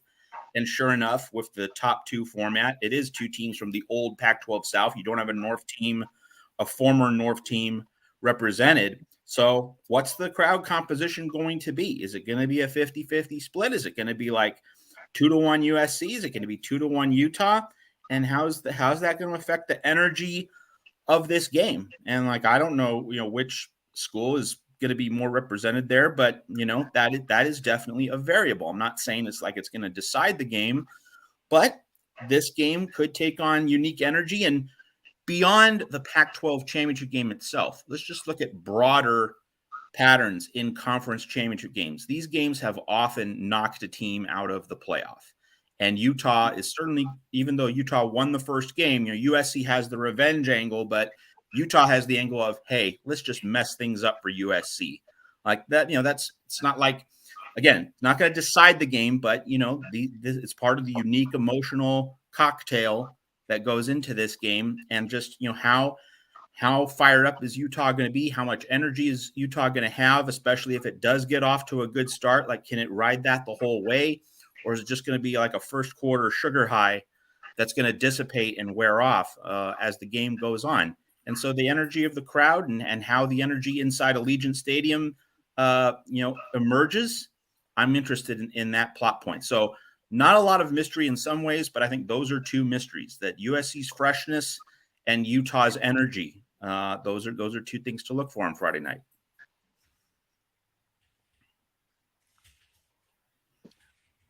Matt, I'm sorry, go ahead. Great point. Go ahead, Larry. Those are great points by Matt. And it's, Utah had to go through their stretch with Oregon State, UCLA, and USC. And that was a stretch, and it was tough. And we were wondering how we were going to come through that. And it's tough to play three tough games in a row. And I think that does give Utah an advantage. There are a few things that give Utah some advantages, some that go to USC. And I'm also curious, Matt, as to the crowd, because I know last year it was a 80-20 Utah contingent. And it was also, from what I understand, about a 75-25 in the Rose Bowl was a Utah contingent. I had many family and friends that went to that. So we know Utah fans are spread from California to Utah, but I also lived in Las Vegas, and I'll tell you, I know California folk love to come to Vegas. So I wouldn't doubt to see a 50-50 split on that. And it's we interesting. got a couple of them going to the game right here.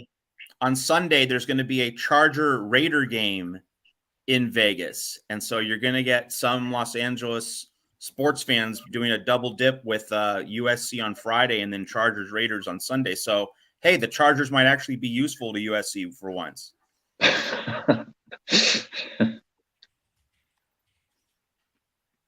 Thanks, Todd Gwynn. We appreciate that. We've had a lot of great guests today. We got Matt, and I don't know, Matt, if you were able to see, we had John Jackson on earlier. Fantastic. Who's such a good guy, and that was a lot of fun. Thank you, Todd. And Todd, good luck to the Gamecocks.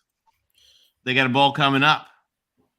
Well, I got an email from USC asking us to wear gold for this game. So I think USC wants to distinguish the crowd from Utah, because since we both wear a shade of red. So we'll see how many Trojans actually follow up on that and wear gold. But if you're out there and you're going to the game, wear your gold. I don't know if you're still here, Tony. I missed it in the chat because I was probably blabbing away, but we just had John Walker in our chat, a great defensive back. Holy smokes! If you guys aren't watching, I told him to call in. USC and John Walker have their own show too, and the insight that you get on that show is just amazing. And what are the odds of that, boys? We have 2 Trojan greats show up on our show. Did we ever think this was going to happen? Absolutely amazing. Thanks for making our day, guys. Hey, the Trojan family's showing out, baby. It's championship week. Thank you, guys. All right, LBC. I think your attire was just dictated by UC Reach and Gumby. Yeah, here we go. LBC going to look like Flava Flav with all his gold on. You got this. Yeah, baby. Wait till you see what I got. think Elvis. Think Elvis. Gold LeMay. Oh, yes. I want to see. Gixxer Squid, we're going to need pictures of LBC and his gold LeMay. Hey. If there's gold LeMay to be had, Gixxer Squid, get us some pictures of it. Gixxer Squid is going to be at the game. His seat's actually right next to my seat. So we'll have to have Gixxer Squid on the post-game show. Absolutely. Yeah. And so some of you guys may not have known this. If you heard us talk, we had a change in schedule. So LBC Unplugged is being postponed. We replaced it with JJ tonight, but LBC Unplugged will be live after the game. Yes, it will. So be ready. Be ready for LBC Unplugged. It's going to be something really special. So Matt, what do you think? I know it's going to be trouble. Do you think there'll be more Utes or more Trojans in Vegas? I'm guessing here. I don't know, and we're just gonna see on Friday. I don't know with the ticket market and who's buying on Ticketmaster or StubHub or whatever. I'm not going to claim to know that. Oregon wishes you did. There is one note about fan attendance. The number of tickets reportedly distributed to the Notre Dame game, 72,613. That's 6,000 short of capacity. Yeah, there were empty seats. That was disappointing. I saw that in the corners. There were a lot of the Notre Dame corner was really empty, which surprised me. So Notre Dame not fully showing up is what created the 6,000 seat deficit, basically. I'm not sure exactly, but that corner where the visiting corner had a lot of empty seats. Yeah. But I'll tell you this, Tony, there was a lot of green sprinkled amongst the Coliseum, especially in the underneath the press box, the big bunny tickets seats. A lot of green over there. Well, Tim, we actually have a deal with Notre Dame, or at least we always have. I'm sometimes, guys, I'm a couple of years out of date in this because I'm not in the athletic department, obviously, right now. But we've long had a deal with Notre Dame for decades that we give them many seats in the best area, and then they do that for us in South Bend. Oh, okay. Notre Dame gets significantly more special seats than any other team we play. They didn't do that this year. They didn't do that? At least for my tickets, because I would always be pushed over a section closer towards the end zone. And this year it didn't happen. At least, maybe it's just other selected areas, but I was very thankful that I didn't have to move closer to the end zone. Okay, so maybe it was other sections then. Who knows? I don't know exactly. And like I said, my info could be out of date because I don't know what they do. Well, they have them in the peristyle. So those are the peristyle corner, usually where you have the visiting fans section, and they had a pretty good representation. I saw. I'm on the other side. I was looking right at them. So they had a fair amount in their corner, but up in the corners, especially the peristyle corners, it was whole empty sections. So I think Matt, that's where you're seeing probably hundreds, if not a couple thousand seats up in there, and then there were empty seats. And, I guess Rome wasn't built in a day.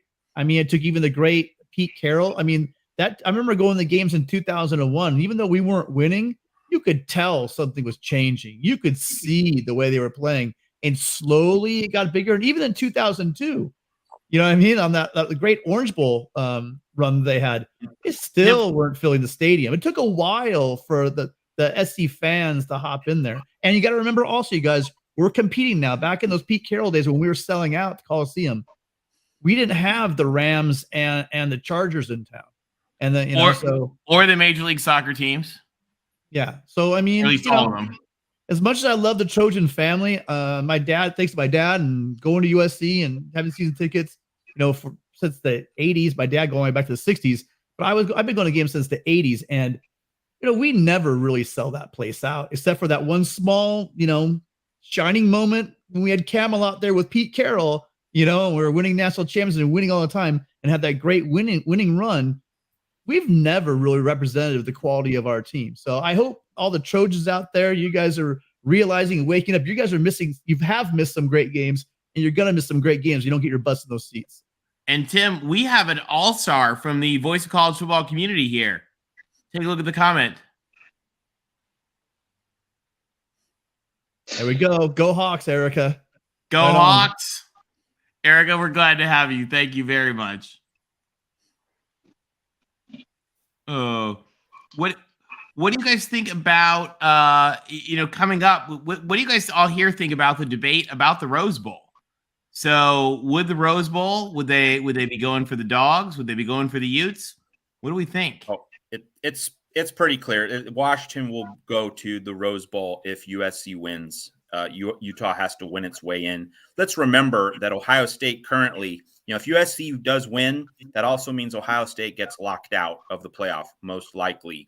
And so that means Ohio State slotted to the Rose Bowl ahead of Penn State in the Big Ten pecking order. So Rose Bowl is not going to have a 4-loss Utah team playing Ohio State in a repeat of last year. It would definitely want the 10-2 Huskies. If Utah, Ohio State had not been the Rose Bowl last season, maybe we can have a conversation about it. But the fact that the Huskies would have 2 fewer losses and Utah would be a repeat team in a repeat matchup, it's definitely going to be Washington. So, as I noted at Trojans Wire, shameless plug here, it's going to be like 1977 and 1981 when USC helped Washington get to the Rose Bowl. 1977, Frank Jordan's kick at the very end of the game, beating Terry Donahue.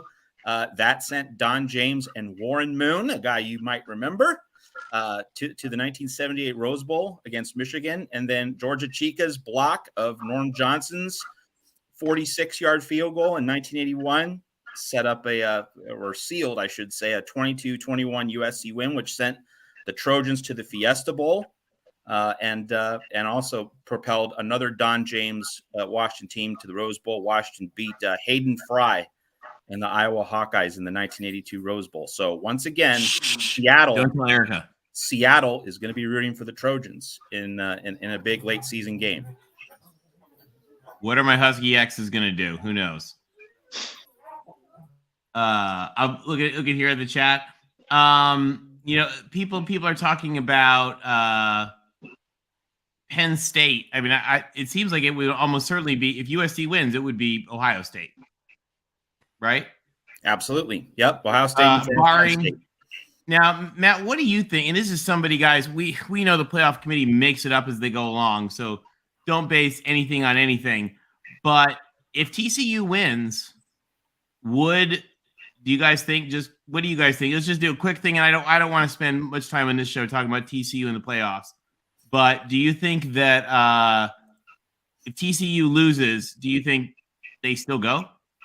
I don't. No. And I'm just going to point you all to 2014 when TCU and Ohio State were both under consideration.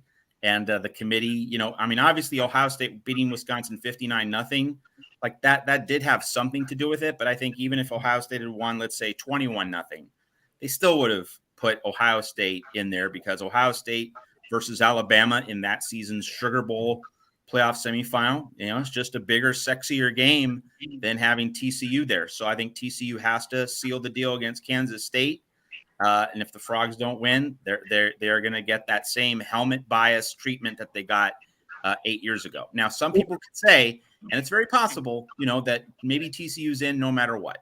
That TCU went 12-0, made it to its conference championship game, and won't get punished for losing in a conference championship game. Historically, though, that's not how it is traditionally worked. And the committee is going to look for any reason to get either Ohio State or Alabama into that number 4 seed against Georgia if TCU does lose, and then USC would play Michigan in the Fiesta Bowl. Yeah, because I'm not buying that, because KSU right now is a number 10 team, right? So if they lose, they lose that benefit of being so they lose the fact that they're no longer undefeated. That's one big reason why they're there. The second big thing is they're no longer to be a conference champion. So now they're just another one-loss team, and their losses to Kansas State.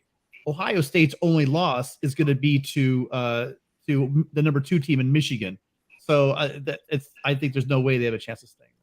You're exactly right, Tim. And look at what the committee did last week. Okay, they have Penn State at number 8, and Penn State has 0 quality wins. So if hypothetically TCU loses, TCU would have 1 loss, and they would have wins against number 10 KSU earlier in the year and number 20 Texas. And Ohio State, like you just said, would have had a loss to number 2, albeit a big loss against Michigan at home. But they would have wins over number 8 Penn State and number 21 Notre Dame. So they can go to that. Penn State is ranked too high. They have 0 quality wins. The reason why they're there is because they lost to Michigan. They lost to Ohio State. Why is a team like Washington, who's 10-2, with 2 quality wins over number 15 number 15 Oregon State and number 16 at Oregon? How they are ranked number 12 is beyond me, but that's something for Boo and his committee to figure out. But I think they elevated Penn State because they're going to ultimately be insurance for Ohio State should TCU lose. They don't Yeah, win, but the committee this year. I think they get the benefit of losing to Michigan and Ohio State as their only blemishes, and pretty much handling everybody's on their schedule. I hate to see it. I'm with you, Rick. I don't think I'm seeing great wins there, but we're penalizing them for not having any great teams. They knocked down the teams they should have beat, and then they lost to 2 teams that most teams in the country are going to lose to. If they were ranked like higher than 8, I'd be like, yeah, that's too. That's fine. That's fine, but you can't penalize a team like Washington that beat their rival Oregon at Oregon, and you beat Oregon State. You got 2 quality wins there. I agree. You both have 2 losses. You know, But that's again, I know I'm with you. I agree with you overall. I totally agree with you, Rick. But you know what's killing them is ASU. Sure. It's hard to argue away if you have 2 losses and one's to Michigan and one's to Ohio State, and then you have ASU. You have Washington, and one of those losses is to ASU. They're going to jump all over it. So I mean, I agree with you. I think Washington isn't getting the respect they deserve, but it's hard to argue that loss. And that's what's so arbitrary about the city is like, are you talking quality wins, or are you talking who has the worst loss, or who has the least of the losses? So it changes with each narrative, Rick. Exactly. It's not consistent. And that's why I'm saying that should TCU lose, they're going to plug Ohio State in because they can choose whatever excuse they want to use to get Ohio State in there, and they will. Yeah, the committee really cares about who you lose to, not who you beat this year, which I don't like, but that's just how they're doing it this year. And I agree with you, Rick. Washington should be ranked higher, but they only look at the losses. They don't really. It's like they don't care that much about the wins, and I don't think that's how it should work. But that's how it's working this year with Boo and his crew.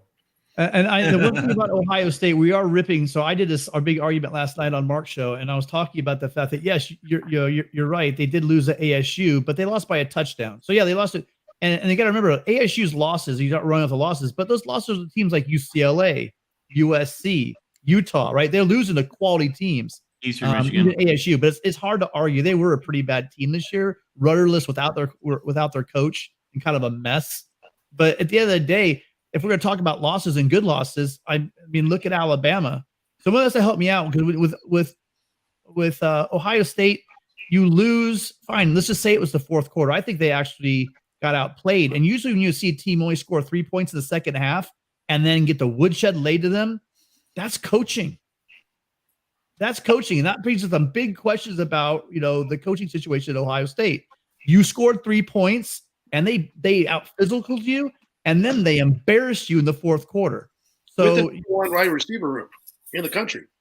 Now I will say what they have done on defense with Knowles, and the way they're doing cover zero, they're doing everything to sell out to stop the run, right? Well, eventually that running back's gonna get the edge, and he's gone like he did twice, or they're gonna take the top off it, and they're gonna get you like they did. But what Knowles did to that Ohio State defense in 1 year was amazing. But clearly they're a flawed team to lose that way. And again, I kind of got laughed at last night for making that comment, but I stand by it. Yeah, Tim, I agree with what you're saying 100%. And let's also not forget that Michigan didn't even have Blake Corum. He didn't play other than 2 snaps in the whole game. So not only did they run all over him, they ran all over him without Blake Corum.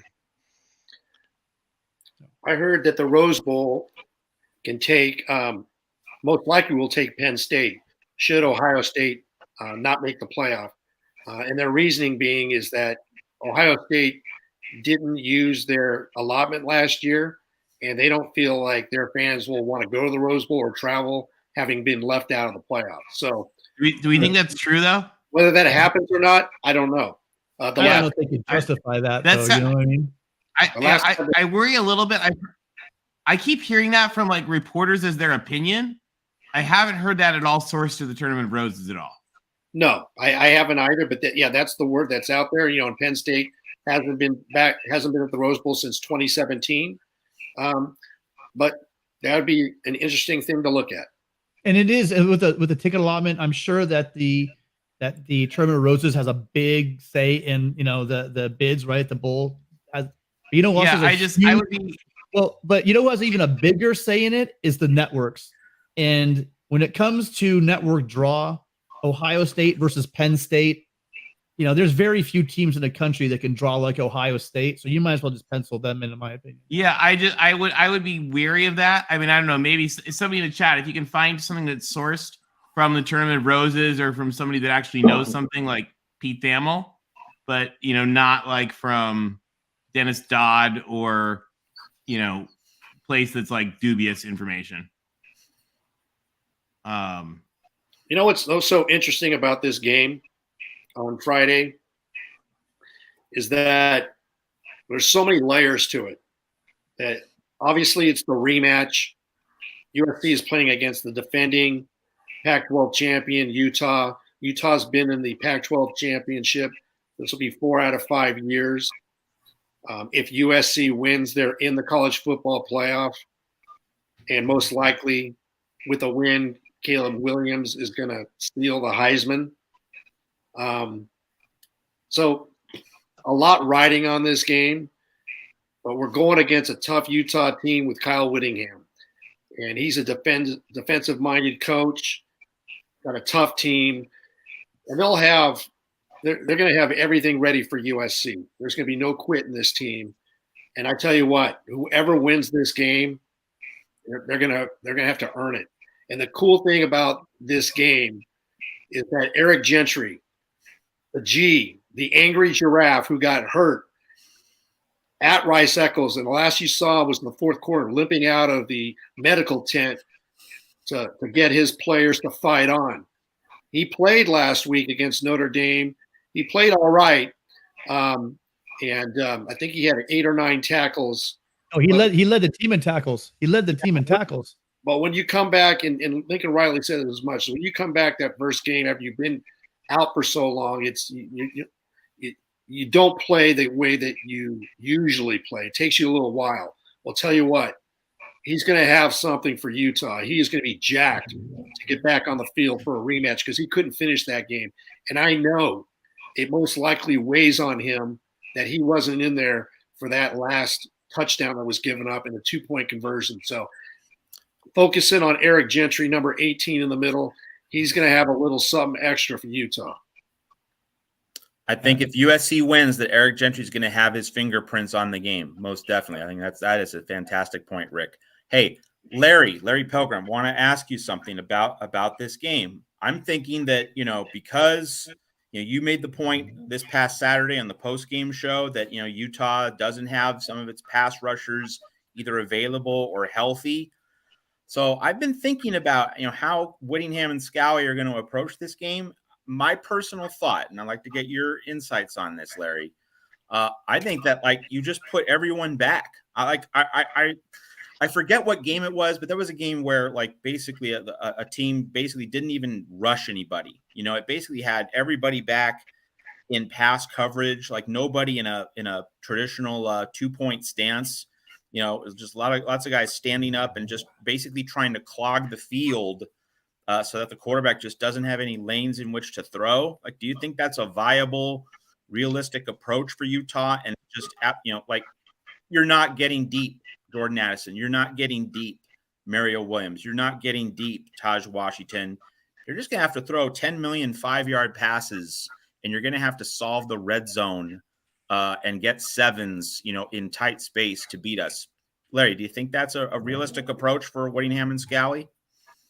No, they tried that method to start the last game. If you notice, they weren't rushing. They were trying to keep Caleb contained, and that was dumb. And they tried the Oregon State formula, and Kyle Whittingham told Morgan Scally, knock it off, go back to our base defense, the one these guys have been playing.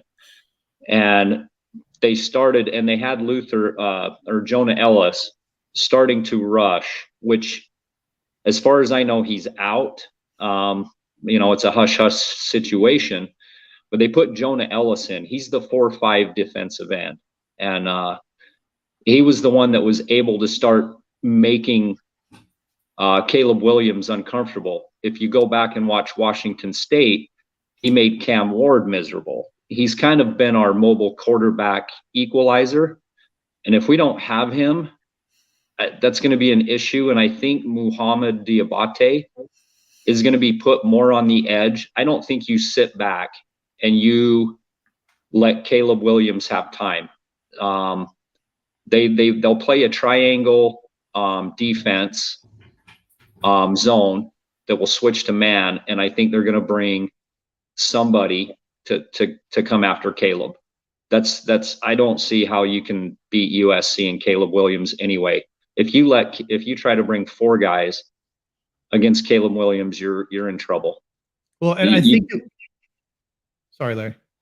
And so I don't think Utah is going to play like a drop 8, not against a guy like Caleb Williams, because it's not just his legs. The guy can throw laser beams, and he's not dumb. He doesn't take chances or risks. So I don't think they're gonna play a drop 8 or even a drop 7. I think they're gonna bring 5 guys or have a spy. That's what I think their game plan is. Yeah, and I see, I agree with Larry in a couple of things. Remember, was it 2 years ago? I can't remember. Slovis, BYU, and they were rushing 3, dropping 8, and we couldn't run out of it.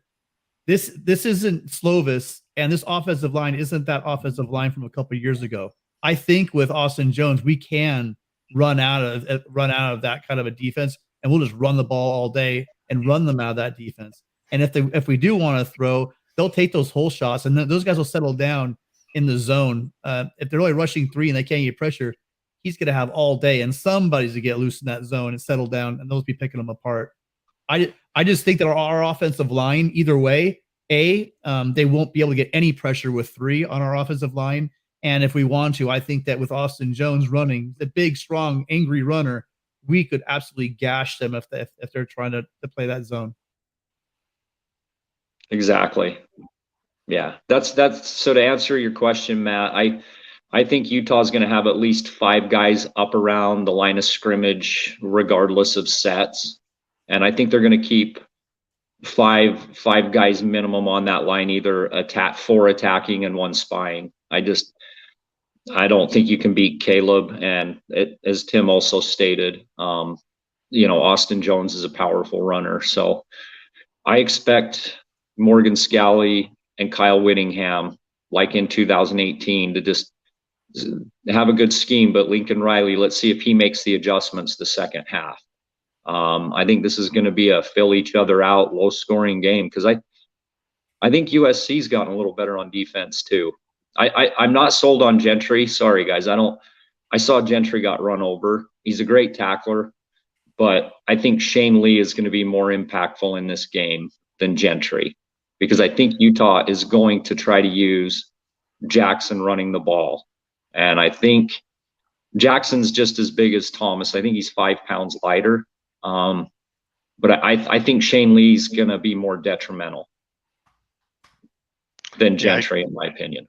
I definitely agree with what Larry said too. I definitely agree with, from what I understand, Larry Ellis is out. He's not going to play in the game. And I think, honestly, you can tell me whether you think this is a good idea or not, but I think they're going to utilize Cole Bishop a lot. They're going to bring him down a lot this game, because outside of Ellis, he seemed to be the one getting the most pressure on different blitz packages from what I've seen. Well, if you pull your safety, you really want to pull your safeties up with Addison and Williams running out there. I'm not sure if that's going to be a good call either. That's just what I foresee happening. I really do. Yeah. Because he's gotten, I mean, if you look at statistics wise, he's gotten a lot of pressures, sacks, tackles for loss this year as well when they bring him down. I'm not saying that that's a good idea, obviously. I'm just saying with Ellis being out, I think that's going to be one of the best options in my opinion. Yeah. And so Tim, the way, and I've followed the defense for Utah for many years, and the way that they'll play their defensive packages is based on a seconds that they believe that they can get the quarterback off his spot, either scrambling. And so what I've seen of this defense is they'll have guys in a position on the field to cover for 2 to 3 seconds. So they'll play a triangle, they'll play a single high safety. It depends on the offense and the set. So it all depends on the defensive line holding up, getting into the backfield, or disrupting the timing of the quarterback within a base amount of time. And so if you have to bring a guy in to do that, it'll change the way they play their secondary. And, that's one of the things Oregon took advantage of against Utah, against the bubble screens. And so that's how I've seen them play. Can they pull it off? That's the question. That's the question. Can they disrupt Caleb, get him off his spot, and not let the guy go mad, and try to cover 5 seconds? That's not going to work very good. So you have to bring a speedy enough guy to tackle Addison, and we only have 3 guys that can do that, and one of them's obviously going to be out. We have Bishop, Vaki, and Hubert. So it's the only way you're going to beat Caleb Williams. I don't see any other way around it. Yeah, Bishop is a stud. He's really good.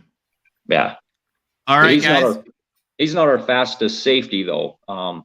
They may be putting Vaki on Williams. That's another guy. If you've watched the last 4 weeks, that kid's fast. He's really fast. So he's a nickel safety. All right, guys. Well, hey, we've got Connor we want to bring on in a sec. Larry and Zach, you want to give us your final thoughts on the big game coming up? Sure. Again, I agree with everybody, pretty much what everybody's saying. I think Larry says it's going to be a low scoring game. I actually think the opposite. I think it's going to be another who's going to, have the last couple possessions. Who can score in the red zone, I think, is going to be key as well.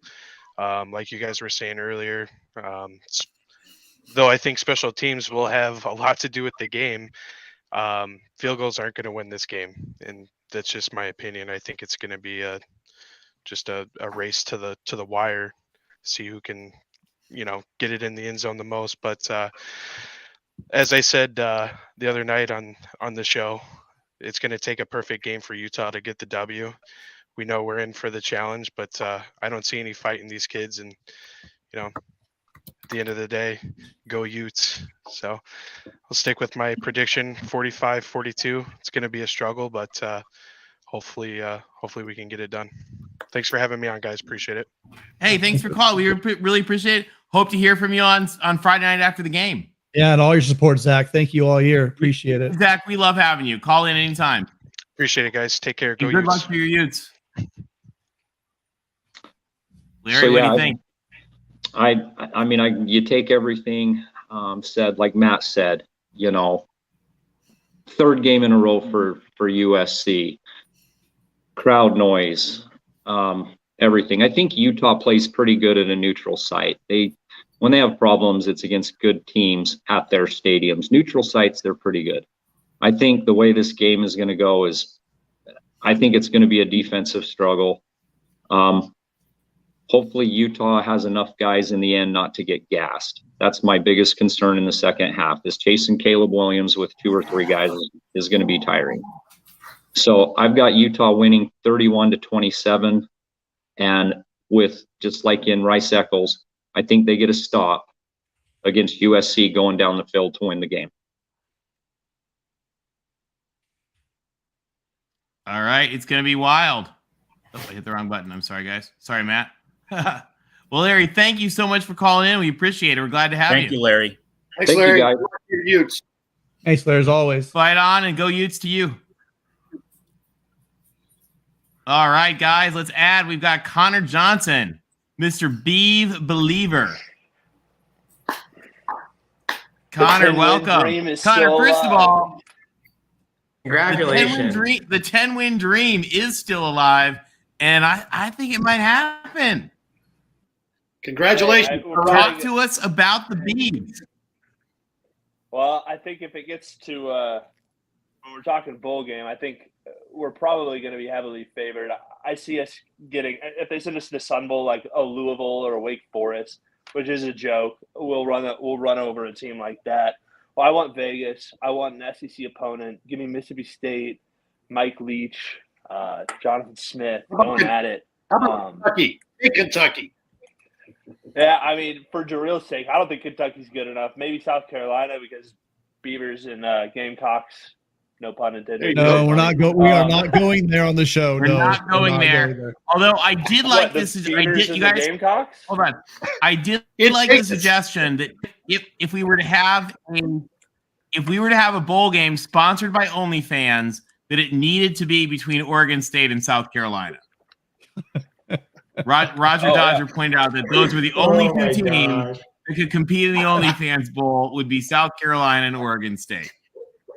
We're close. Roger Dodger, you're spot on. In Las Vegas, it is should. a good second. The Vegas Bowl is a good second option next to OnlyFans, but no, I mean it was a huge game. Intuitively, I felt like it was ours months ago, weeks ago, before the season, but there was a moment in the third where I started to think, I don't know.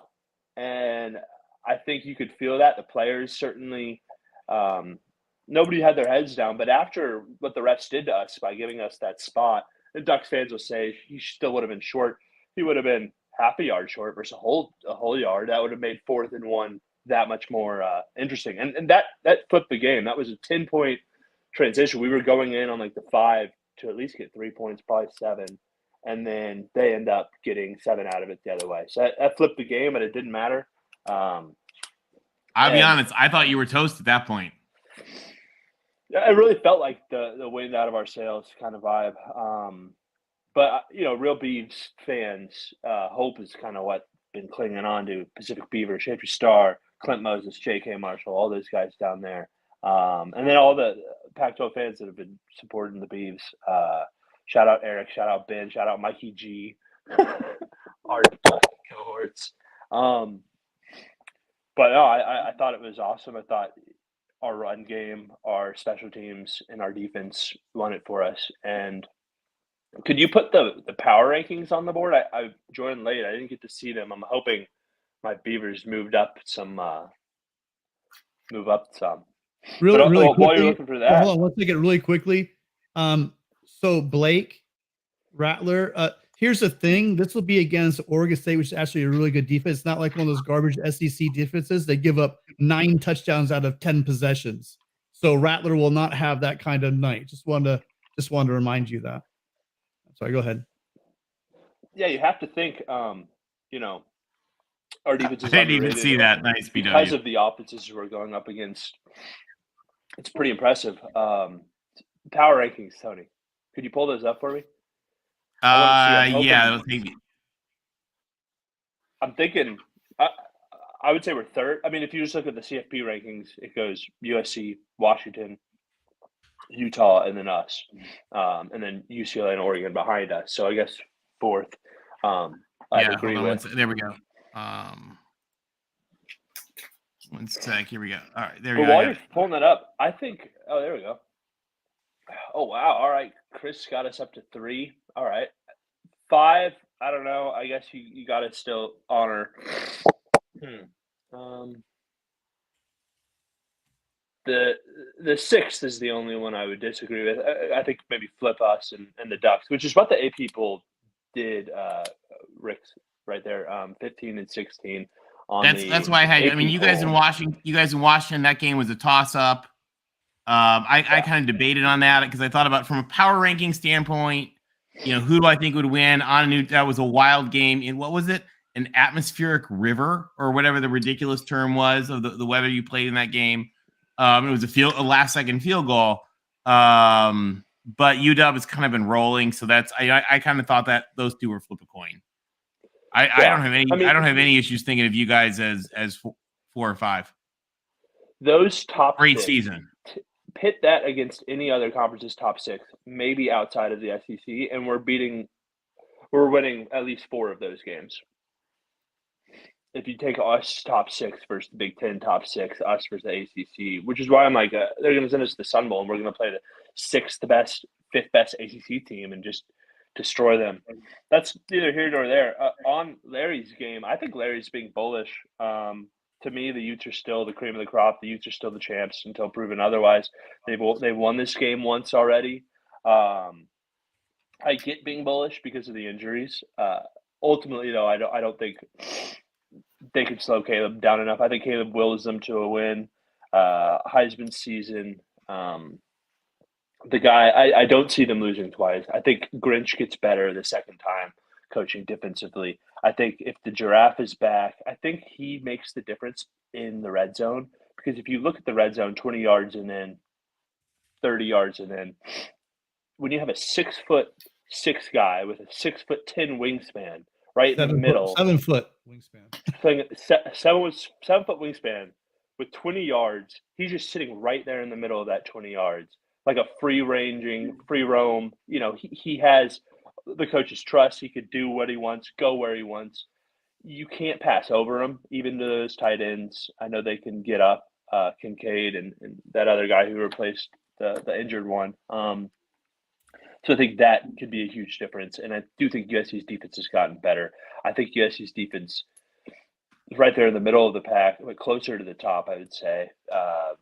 I don't know how much better Oregon State's defense is than USC's defense, which I think gives y'all optimism because you came in there, you held us to 14, albeit we don't have the quarterback, but we proved on Saturday we don't need a quarterback. We just run the ball. So y'all slowed our run game down enough, and I joked with I think Mark for 58 minutes we held Caleb in check, and then for some players they just have it. They just have the it factor.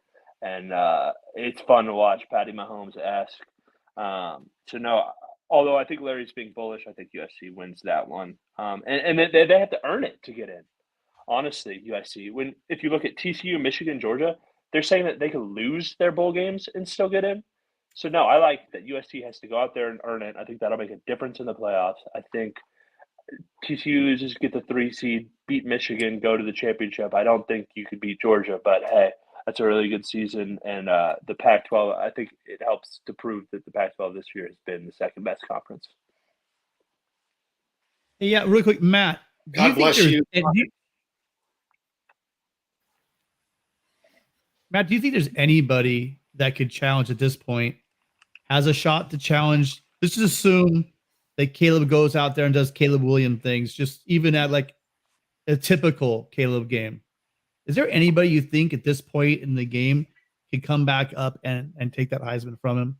I mean, I know anything with these regional voting, anything can happen, but The big thing is that, Ohio State could have won with CJ Stroud playing poorly, and that would have given Stroud another game next week. The fact that Stroud doesn't have another game next week, that is decisive. Stroud could have played poorly, but Ohio State still would have had the Big Ten championship game on Saturday night in prime time. So that would have been the final statement.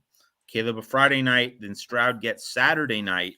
Now he doesn't have that platform. So if Caleb plays well, that's it. I mean, Caleb has to really step on a rake, and I'm not expecting that.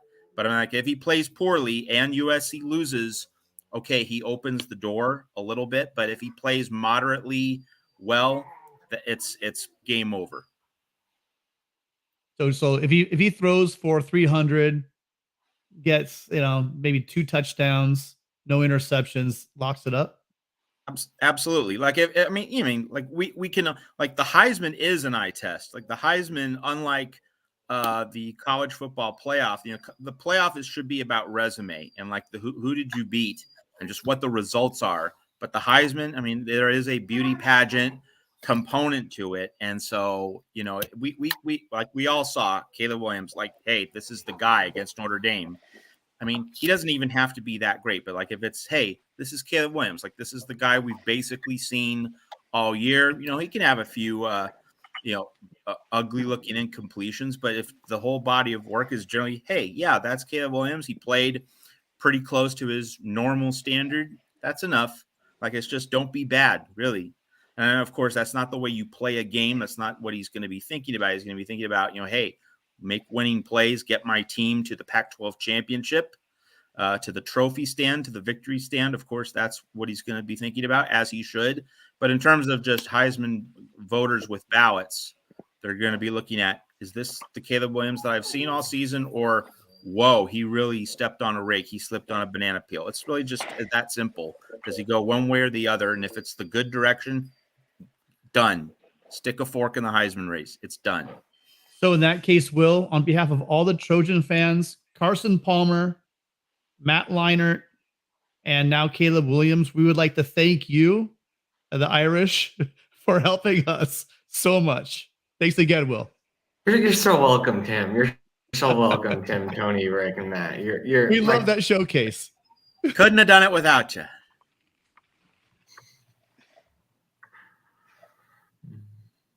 What did y'all think of the Beaver of the Civil War? Did y'all turn it off at a certain point? I was watching it. I watched the whole thing. It's just I just skip around the games.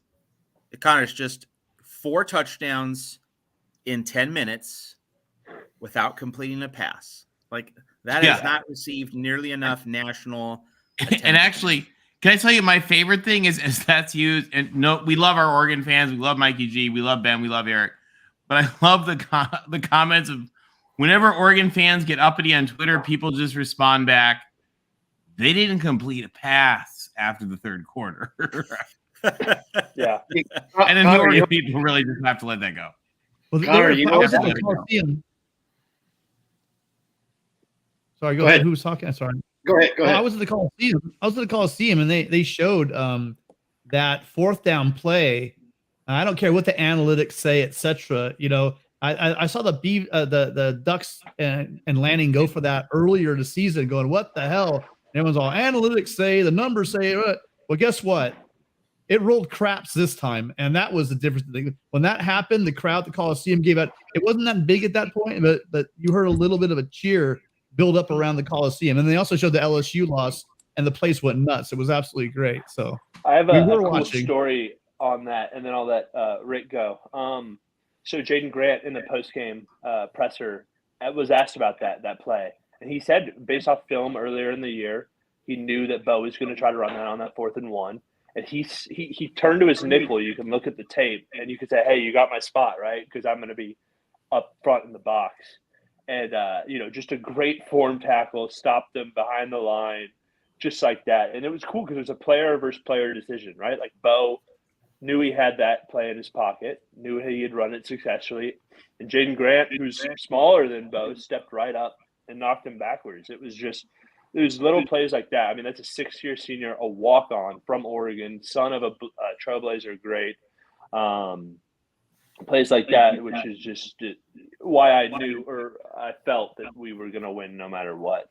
And can I tell you something I love that you guys did, Connor? And tell me, did they do this last year? Is you guys are doing what USC and UCLA do and playing both teams in home jerseys? I thought it looked awesome. Yeah, the orange on green. Very cool. Better than when they do the neon yellow.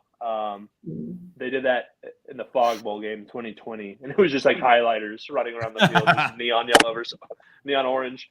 Oh, through the fog. Well, I love that. And Matt, was it Matt? I think you were the one who suggested that Notre Dame and USC should play in red and green. Yeah, and for the 100th anniversary of Notre Dame USC game in 2026. Do it special. Awesome. Oh, I'd say do it all. Do it all of them. Oh, yeah. I would say do it every game. I wouldn't mind. It would look good.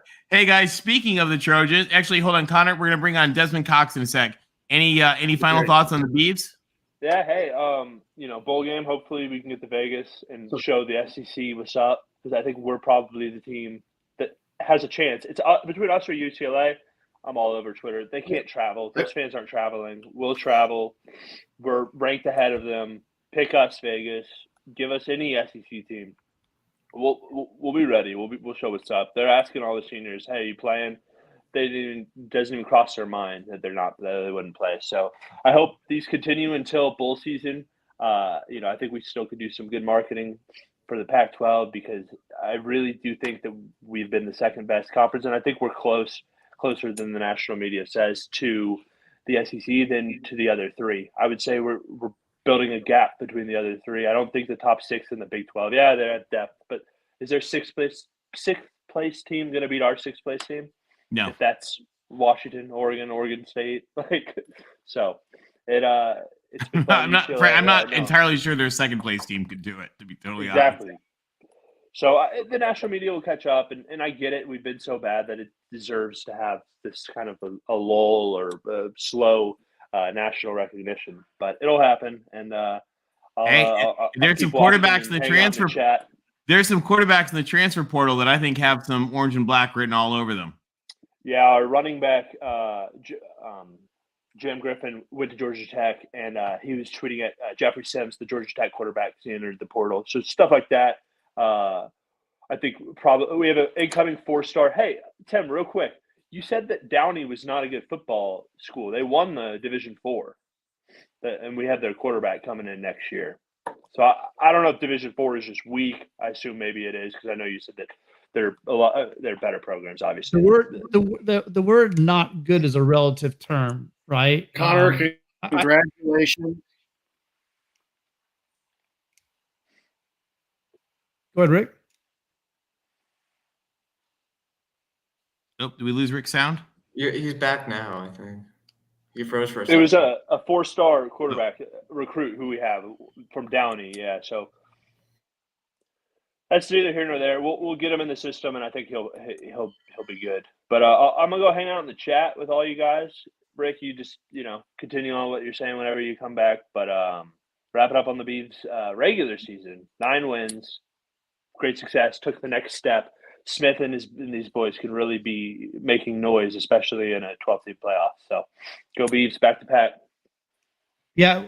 I will just really quick, Connor, on your point, again, not very good is relative when you have teams like, Mater Dei and St. John Bosco in the same neighborhood.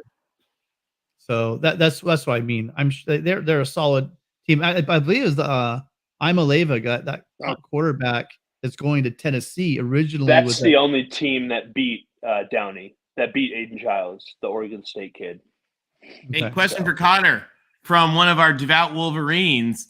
Do the Beavs want to win real well? What do you think about that idea? I think you argue some quarterbacks versus one more year of development with Bengal Branson. Yeah, I can hear you, Rick. And I would say Bengal Branson another year. Hold on. It's going to be about the same. Wait, no, Connor. Cade McNamara or Ben Gulbranson? Y'all want me to say Cade, but Ben's been in the system. He's got a cannon. I don't know if JT would have been better this year. JT is kind of fallen off. He's not. I think he would have been. I think a year under Jonathan Smith, I think that JT Daniels would have significantly made improvements. You know, I'll yield that. the poor guy's been jerked around with different OCs, flipping around to different teams for the past week. That kid was a talent at Modern Day. He was really good at USC before he got hurt. He played well at Georgia. That poor kid had no luck. He made a bad He would have choice been an to 11 go to 1 West team. Virginia.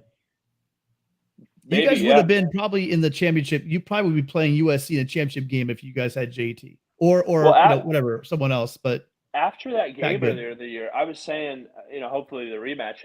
One last final thing on USC from my point is like the national media. It's directly related to Oregon State because the national media likes to say, "Oh, USC didn't win a game until UCLA." They were playing Week 4 Oregon State, who ended up being the number 15 team in the country. Like they've been on that level and they've gotten better from that game. So if they're already beating number 15 at the beginning of the year, I mean, you beat Fresno. You controlled Fresno. They're in the Mountain West Conference Championship. It's been steady, and I love what Matt said. It's been like a rung up through the first 4 weeks, each game being a rung more. And then they had some filler games in there where they got right, they got healthy. But to finish the season, UCLA, Notre Dame, handling both of them. I mean, I didn't think they were going to lose to UCLA, although it was close. DTR just looked like he had lost it. And nothing against the guy. I mean, he's a 22-year-old kid. Like, that's tough. But I get he was probably hurt, but like just favoring it and playing victimhood. USC had that one. USC had Notre Dame. I think USC beats Utah, and USC could put some scores up on Georgia if that's the case, and I think could beat Michigan straight up. So, Connor, all right. Can you hear me now, Connor? Man, congratulations, my friend. And I said it on the show that I thought Oregon was going to have a tough time. They had 3 tough games in a row, 3 ranked teams, and they lost Washington at home. They beat a tough Utah team, and a lot of Oregon Ducks were looking forward to USC in the championship, but they had to go down to Corvallis. And I awarded you guys the beer the week before, and they found their abyss in Corvallis. Ducks or Oregon State by 3, and you guys did it. And I was watching the second half at the tailgate I was at the USC game, and I would go get food. I'd go to the bathroom. I came back, and you guys scored again. I was like, oh, come on, Beavs, come on. And you guys have had an amazing season.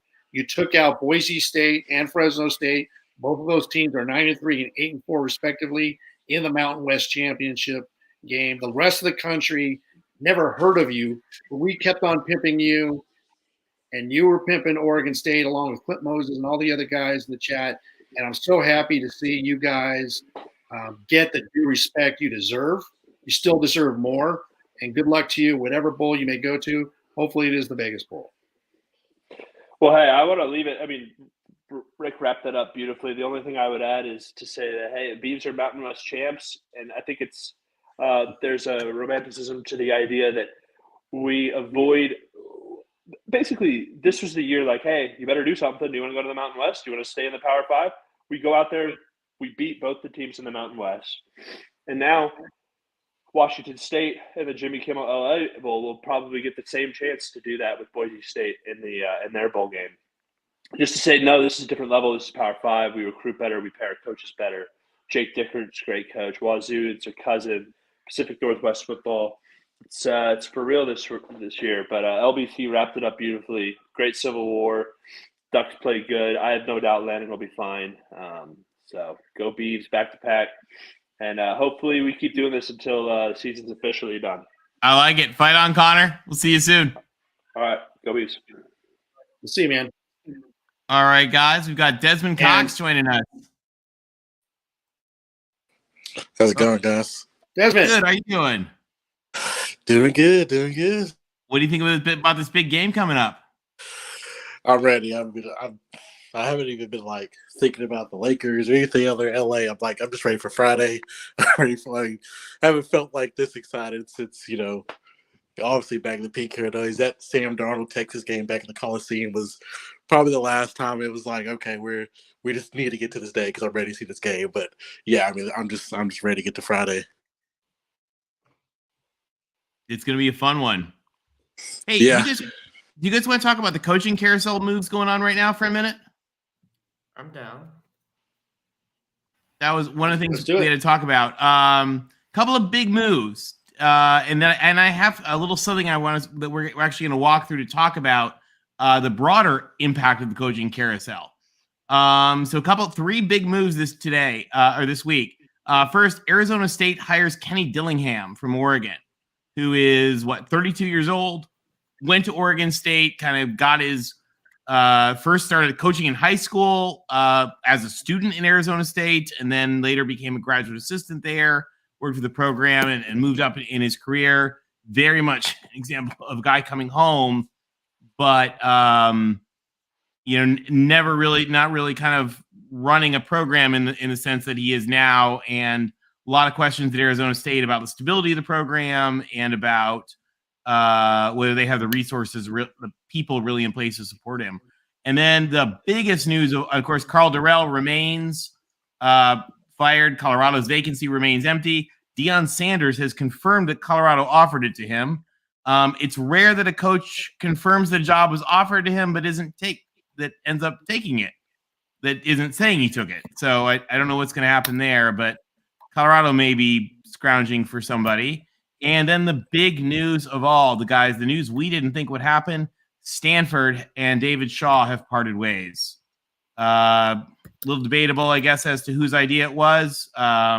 Kudos to Stanford for letting David, if it was their idea, which I personally imagine that it was, kudos to Stanford for letting David Shaw go out as the hero that he deserves.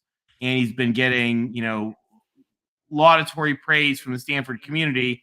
But Stanford moving in a new direction. What do we think? Well, I think this was David Shaw's decision because I think that he just grew tired with the transfer portal and the other things that are particular to Stanford and just not having an advantage. Like you look at what Lincoln Riley has done with the transfer portal. If you're not working the portal, you're falling behind. And I think Shaw was very stubborn about it. And he also saw Stanford's situation. And he put 2 and 2 together and said, hey, I'm not going to keep being Sisyphus and trying to roll the boulder up the hill because it's gonna roll right back down. So that to me is my sense. Like that's not a confirmed fact. That's just my opinion. But I think David Shaw just said, hey, I'm not going to keep fighting this losing battle, and that's why he stepped away. So. To me, I agree with John Wilner. I think that the first call should be to Chris Peterson. And no, I don't think Chris Peterson's going to say yes, but you have to make him turn it down. Like that's how this goes. You make the elite candidates turn the job down. And then your 5th or 6th candidate might be the guy that you realistically think you can get.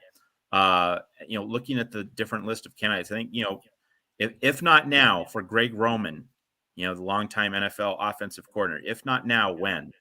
Like if he wants the job, he needs to make a full court press for it. And because if he doesn't get it, when is he going to get it? Yeah. So zone 6. Yeah. I'm like, that is I think is a realistic name and a guy who might be hungry to get the job, see what he can do. I think that might be like the realistic landing spot.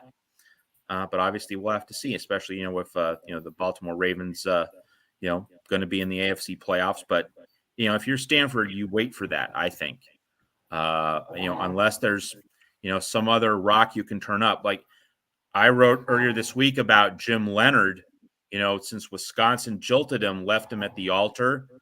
If Mike Bone and Lincoln Riley want to make a play for Jim Leonard as their defensive coordinator, they should do it. And that's not an implied criticism of Alex Grinch, only a reflection of the fact that Jim Leonard is an elite defensive coordinator. Alex Grinch is not.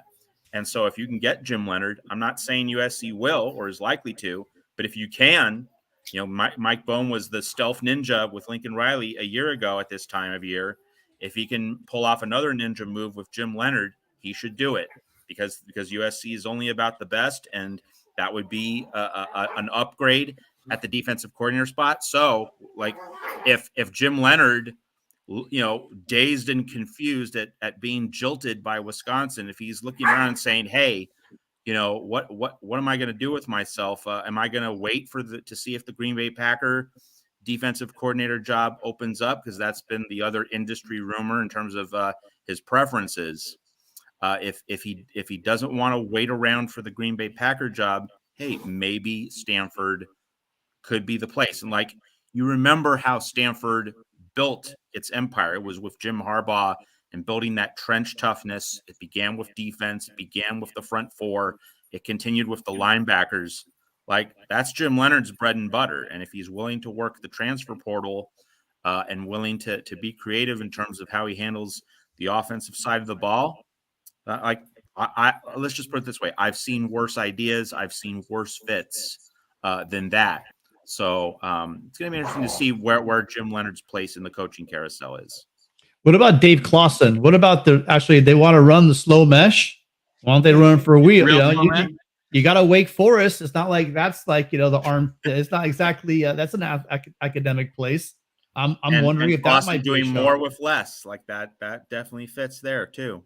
Might be an option. They're allegedly paying Shaw $8-9 million. So I'm sure they got money to lure him over. That would be an interesting. I'm glad you said that, by the way, about Shaw, because Tony, that's exactly what I told Tony on the phone earlier today. Almost exactly what you just said. And I'll tell you guys. So let's talk about what goes into rebuilding a program. And I wanted to just kind of talk to you guys for a minute about what it takes to rebuild a program. And it's not just a coach. We talk about the coaching carousel and we say, okay, well, the coaching carousel, we're gonna get a coach and rebuild a program. I want to show you guys, these are 12 of the people most responsible for where USC is today and where USC is going. And one of them is Lincoln Riley, but he is one of them. This process is run by our chairman of the board, Suzanne Nora Johnson. She was the vice chairman of Goldman Sachs. She was, I think, actually chair of the board of Pfizer and Intuit. Absolutely one of the most amazing ladies I ever met in my life. Totally phenomenal. She was running the show and getting the money and making the deal happen. She also is the one who hired Bone. USC president Carol Folt, who they brought in to run the show and fix all of USC's ills, and football was one of them. Her chief of staff, Renee Pack. Huge parts of what we do to run the entire department and the decision to make the football team good. If your school doesn't have this degree of people, you're not going to do it. We know about Mike Bone. Joyce Bell Limerick keeps the USC in compliance. Sam Adams, who helps run the athletic department. Dr. Alan Green, who runs the faculty athletic representative. Guys, every university has to have a faculty athletic representative. It's like the ambassador of the president and the faculty to oversee the athletic department. If these people,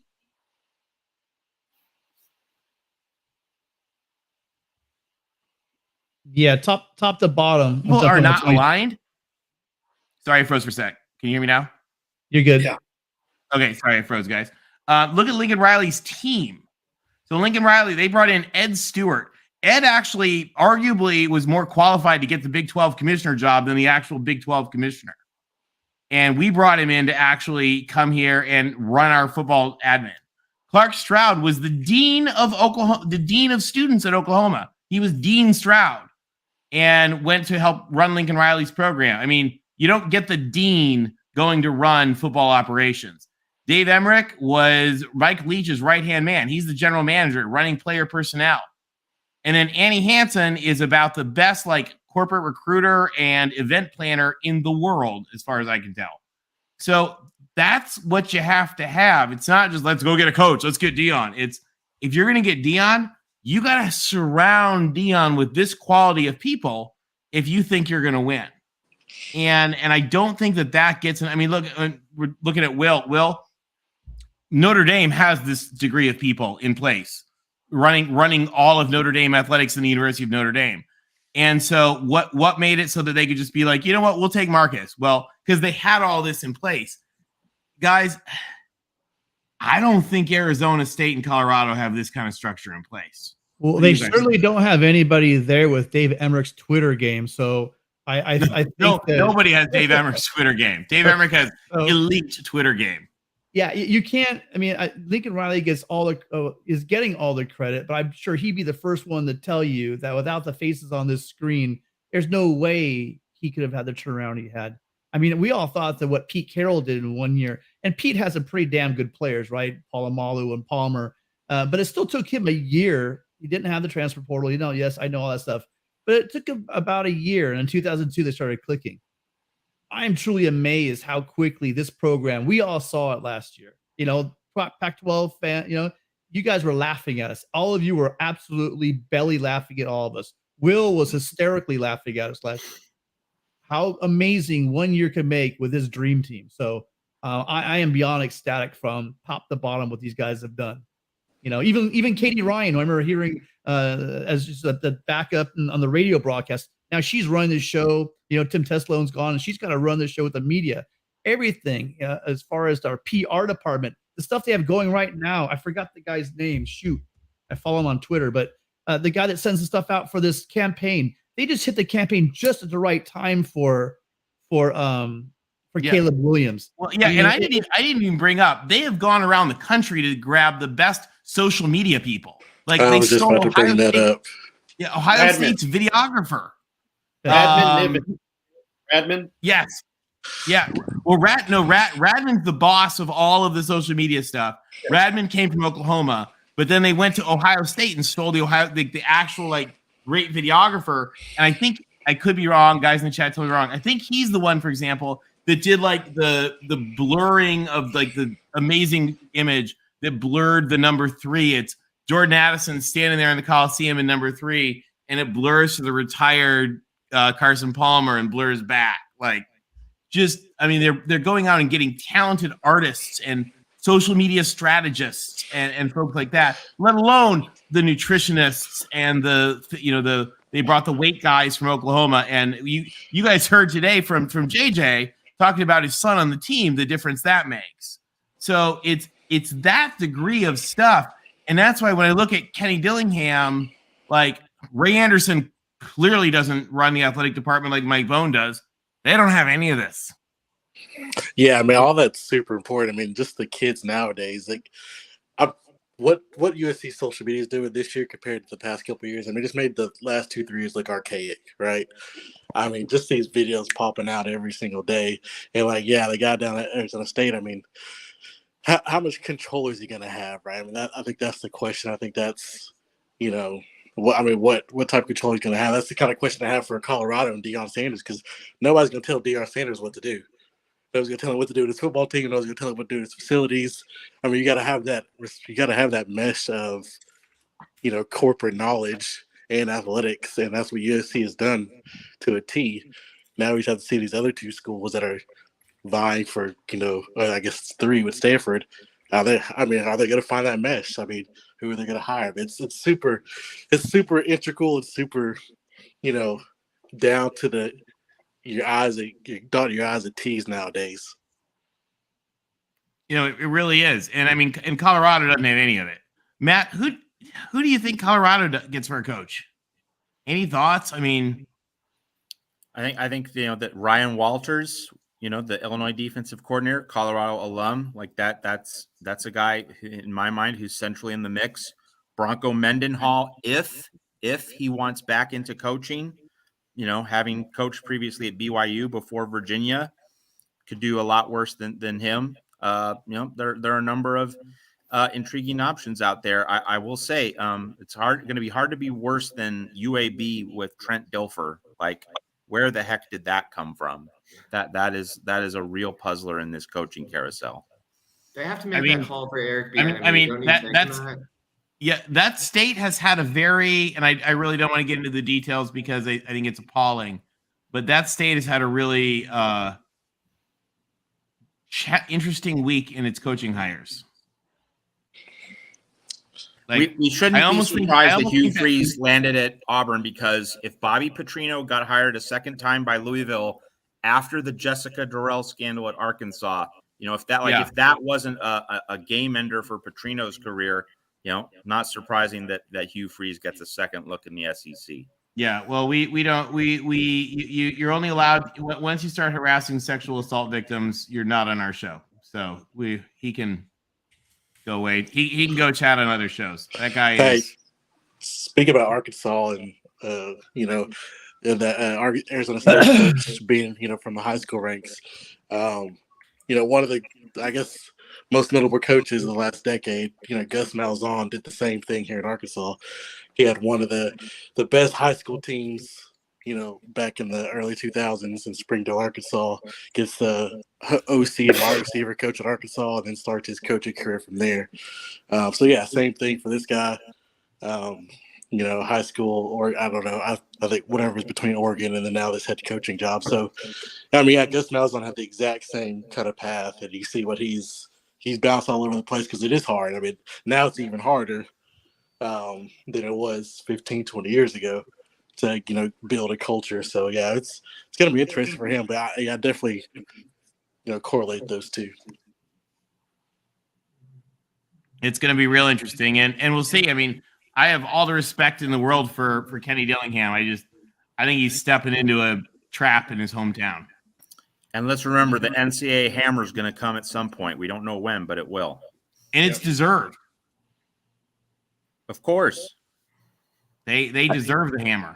I wonder how much they know, because I'm sure that would be one of the questions I would think that Dillingham would have asked about. You know what I mean? Where do you guys stand? There's got to be some back channel, but I guess they don't know until the actual findings come out, the letter gets released. The reality of this is that Dillingham's going to be there at least 4 or 5 years. That's security, right? There's going to be no question that I get 5 years, or 4 absolute minimum, probably 5, no matter what, because of this NCAA hammer. So he's only 32, but he'll just get a 4-year grace period to find his way, precisely because of that NCAA issue. So he is a homeboy here in Phoenix, coming back home to mama. Mama called, as the coaching expression said, going back to Bear Bryant, when Alabama reached out to him. He wants to make Arizona State his job because he's from here in Phoenix, where I am. So that's all part of the larger picture. It's kind of like Justin Wilcox. He didn't take the Oregon job because he has job security at Cal. The admin at Berkeley is grateful to Justin Wilcox for not leaving.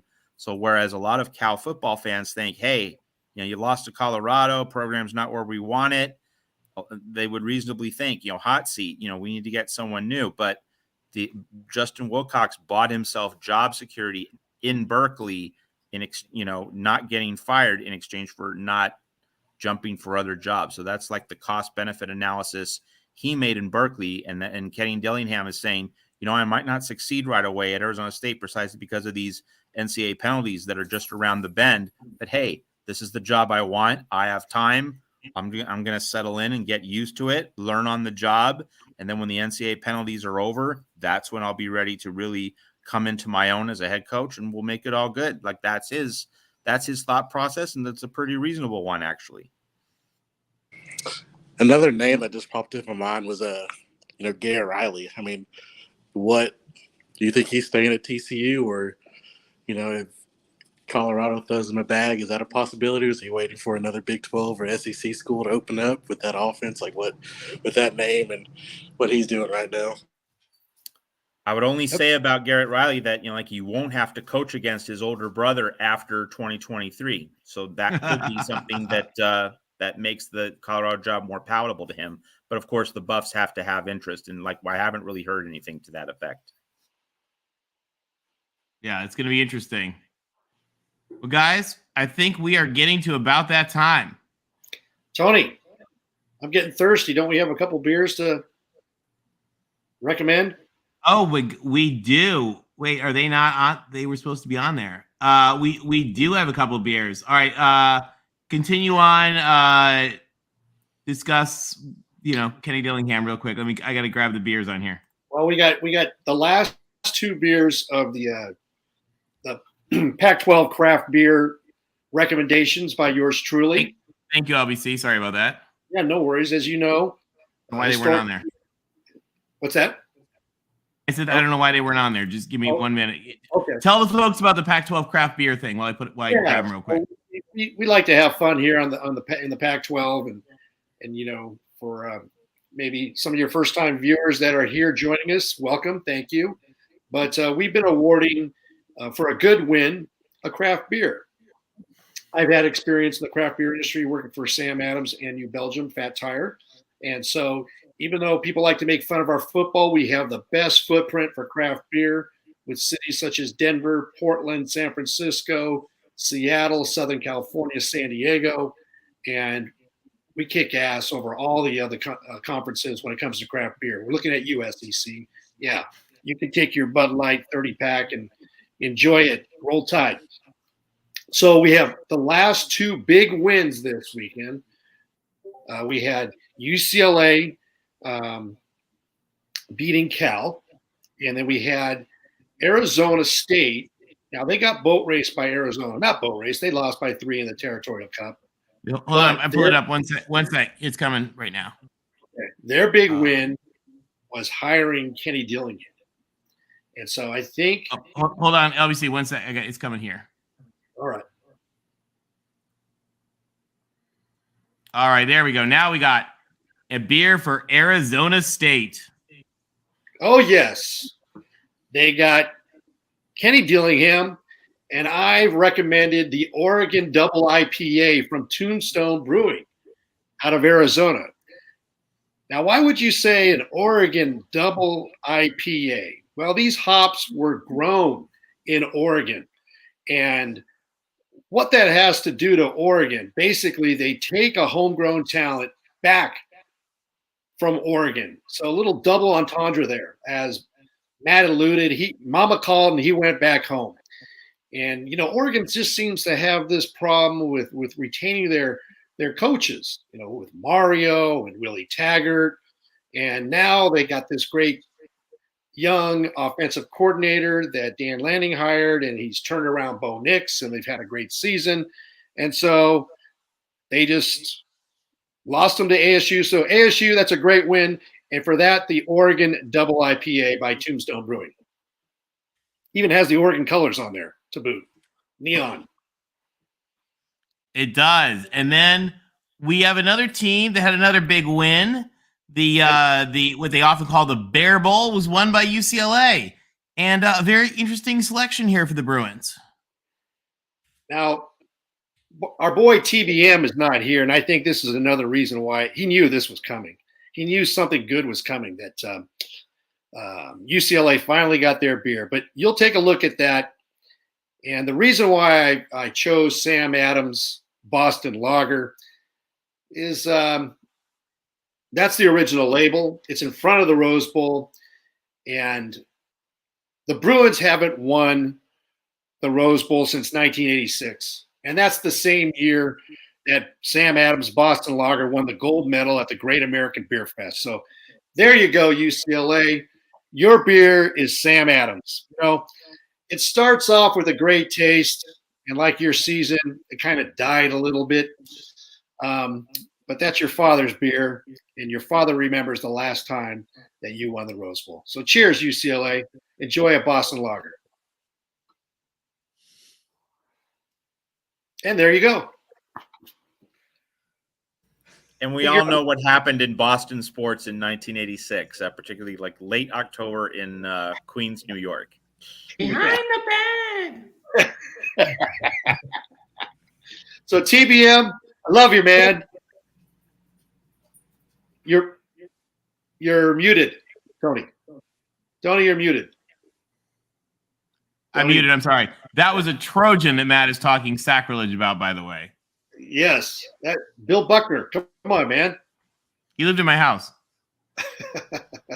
Well, we could. People blame Buckner, but the game was already tied at that point. Like that whole historical construct, if Boston was leading 5-4 and that was a 2-run error, totally different. Bob Stanley threw the wild pitch that tied the game. Bob Stanley gets off scot-free and Bill Buckner gets the whole blame. So that's not an implied shot at Bill Buckner for the record. I know. Mikey G's got a little message there. Mikey G, I love you, man. I saw that beer, and it was too good to pass up. Double Oregon Hop IPA. I haven't tried it, but I highly recommend it. Having fun with you guys. Erica's asking which beer represents Stanford. Erica, we have, if you follow LBC on Twitter, he has all 12 of the Pac-12 craft beers because we've now hit all 12. Which one was? I forget which one was Stanford.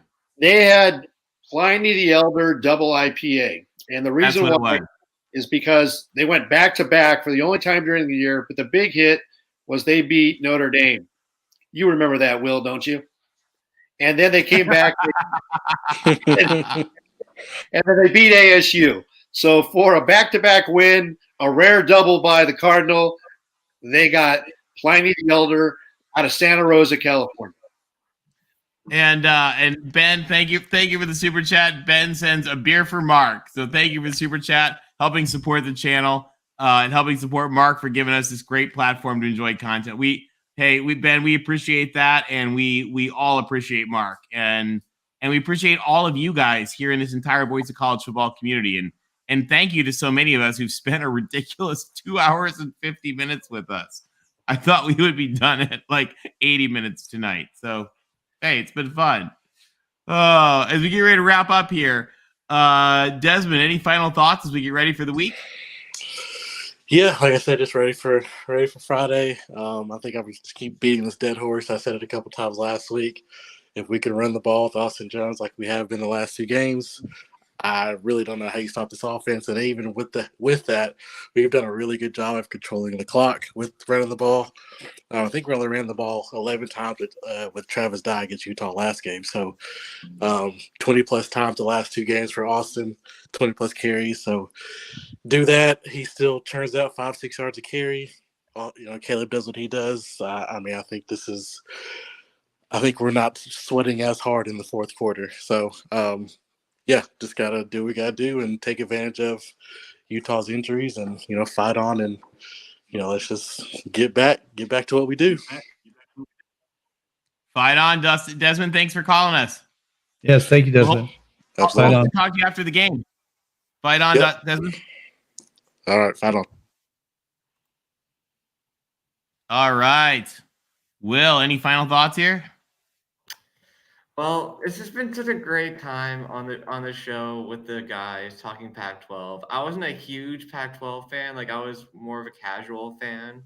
But this week, following all the Pac-12, it's just been so much fun. Seeing the rise of Oregon State, the rise of Dan Lanning, UCLA coming back. Who knows how they'll be next year I know they're losing a bunch of guys. In Washington coming back. It's just been fun to follow the Pac-12 with the Voice of College Football community, especially with Tim, Tony, Rick, and Chris, and Matt coming in too. It's been a great season of college football with everyone. And with the Voice of College Football community, it's really been the most fun on the Discord. Join the Patreon and for the bowl season, and you can join us with us on the Discord. And it's just such a fun time we have with everyone. Everyone's great. No politics, only football. So much fun. All right. Thanks, Will. Well said, Will. Thank you, Will. Matt, we've got a big game this week. What are your final thoughts on it? Just is USC just holistically fresh? USC benefited against UCLA and Notre Dame from having the easy glide path against Arizona, Cal, and Colorado. Now, easy, relative term. The Arizona and Cal games were not easy, but like USC with its injuries, with the things that were going on those weeks, no Eric Gentry, no Jordan Addison, no Mario Williams, Andrew Voorhees missed the Arizona game, so you had Mason Murphy playing offensive line. Like USC could afford to have been less than fully healthy, less than its best, less than fully resourced in that 3-game stretch. And then you get to UCLA and Notre Dame, and you have a fresh Austin Jones to replace Travis Dye. The fact that Austin Jones was fresh entering the UCLA Notre Dame double stack, like that really mattered. If Austin Jones had been getting a huge workload in October, he might not be playing at the level that he's playing right now. So it's that notion of freshness. having a full tank, being ready to, get at it as fully as you'd like to. So USC, after having these 2 draining games against UCLA and Notre Dame, short week because the Pac-12 played its title game on Friday, that to me is the challenge. Utah is a challenge in its own right for sure, but USC having to face the Utah challenge while also dealing with the short week after the Notre Dame game and all the emotional euphoria, all the playoff talk, just mentally, this team could hit a wall. I'm not expecting it, but it's certainly possible. And so, can Caleb Williams carry this team across the threshold one more time? Then everyone can not only celebrate, but get a much needed 4 weeks off, certainly a few weeks off to gear up for the bowl game, wherever that's going to be. It's looking like Peach Bowl, most likely. Fiesta Bowl is a possibility. And of course, if USC loses, it's going to be the Cotton Bowl, which, hey, if the Cotton Bowl is the worst that USC can do, wow, in year one, what a testament to how far Lincoln Riley has brought this program in 1 year. But really, that is the number one thing that I'm going to be looking at is the fuel tank full? Is this team ready and to gear up one more time, make this one last push, then everybody can rest after the job is done against Utah?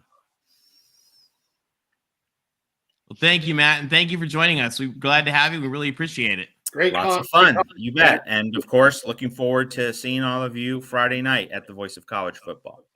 And again, for Trojan fans, you guys are foolish if you're not following Matt on Trojans Wire. And enemy fans, you should be following him also to know what you got coming. Thanks, Matt. Thank you. LBC. Hey, Matt, great comments. And he brings up some great points, and we kind of talked about it throughout the broadcast. It's hard to win 3 games in a row against ranked teams, especially at the end of the year. And special thanks to Mark Rogers, Voice of College Football, giving us this platform. And to have a special guest that was a surprise guest tonight, John Jackson, former wide receiver for USC, and on the broadcast with Pete Arbogast for USC football. And, John Jackson brought up some good insight about his son being a wide receiver on this team. It kind of addresses maybe what Matt is having some concerns about. They went through some hell this summer and the spring getting ready for this season. So much that his son couldn't get out of bed and walk, and bought a mattress to basically sleep in the locker room. Maybe that's going to be a factor to get him through, to help push through this last game. And it is on a short week. Matt Zemek brings up a great point. If they can push through and win this, that's spectacular. Nobody else would have done that at any time during the season against this quality of opponent. And then they have a month to rest. So I'm intrigued by that. I'm also intrigued by Lincoln Riley. What does he have cooked up for Utah in this second round match? Caleb Williams is playing much better than he did against Oregon. He can show you can run the ball with confidence when they need to. The way he holds that ball and scrambles in the pocket, always keeping his eyes down, it is tiring for a defense, morally, just mentally draining, because he can burn you with the pass, or now he can burn you with his legs, and he's running more, I think, than he has in the past. So it's going to be a great game. I'm fortunate to be out there at this Pac-12 championship game, bringing you kind of the sights and the sounds in our post-game show. She'll join us after the game, win or lose. It's going to be a heck of a show. Tony and Tim, thank you very much. It's been a heck of a ride, and look forward to this ride continuing with you guys. So fight on. Fight on, LVC. Oh, Tim, you are up to bat. Oh, well, this season's wrapping up, Pac-12. When Tony and I were just talking about wanting to give the Pac-12 a voice, and I went up to Mark and asked if we could have our own show. He said, absolutely, go for it. I don't think any of us had any idea what this season would be like. And it couldn't have been anything like it's been the past couple months without just amazing guests and amazing support from all of you guys out there. I've loved every moment of it. I'm not going to try to name all the names because there's just so many to count.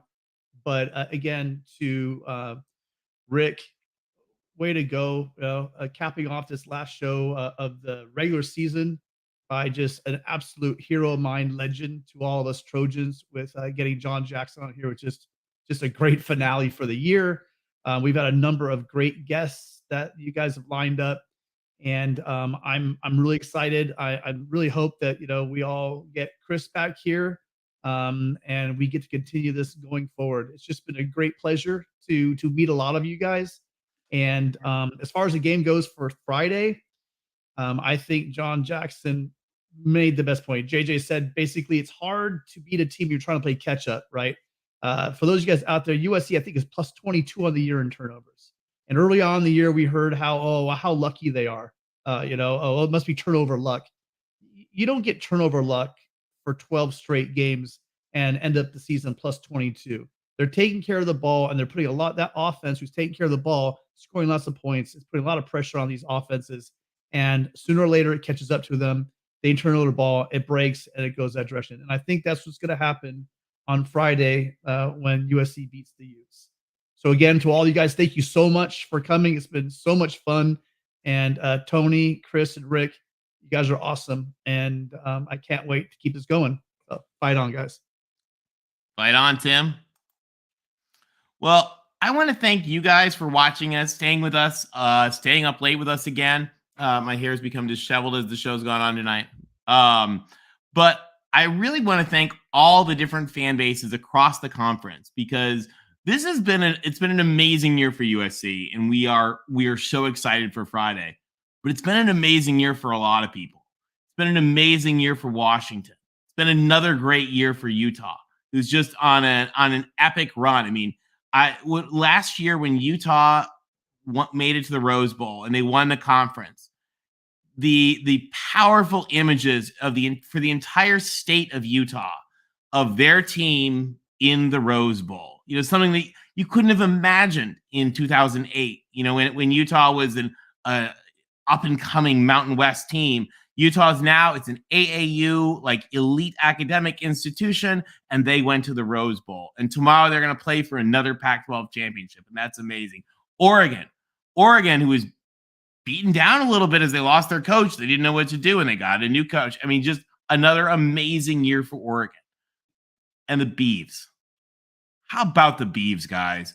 Oregon State is an awesome school with great fans that works its ass off, that had plunged to the bottom of the depths of football, and their star quarterback, who'd taken them to their highest points ever as a quarterback, came back, and this year he has led them as a coach into just an absolute another world. He's getting them back to where they were when he was a player. And that doesn't even think about Wazoo. I mean, Dr. Chilton, friend of the show, we love her. She's amazing. She's helping lead a resurgent turnaround of the Wazoo program. And now we're starting to see Stanford saying, you know what? Time for a change. Colorado saying, time for a change. Arizona State, time for a change, and we're bringing in one of our own to come back home and build the kind of offense we want. We've seen Arizona. Guys, Arizona was a joke. But Arizona used to be strong. You guys in the chat, do you remember the Desert Swarm? Those were epic days. And Arizona's coming back. It is just somebody. Whoever I forgot. Cal.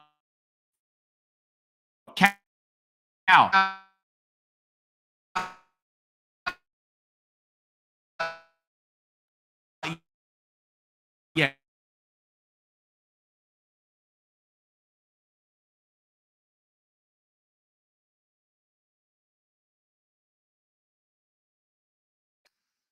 All right, I froze. Sorry about that, guys. It is bad internet night here in Florida. UC Regent Gumby. We got to get Cal back in gear. Coach Wilcox is great. I hope your new offensive coordinator gets them going. But Cal, certainly we've got to get back in gear. And it's just been an amazing year for everybody. So thank you to everybody who's been joining us, all your teams. You guys are all part of the conference. Every one of your teams matters, and all of you guys watching us in the chat matter. Thank you to Mark for giving us the opportunity to have this fun with you guys, and we'll see you all live for the USC post game right after the game. Fight on, everybody, and good luck to all.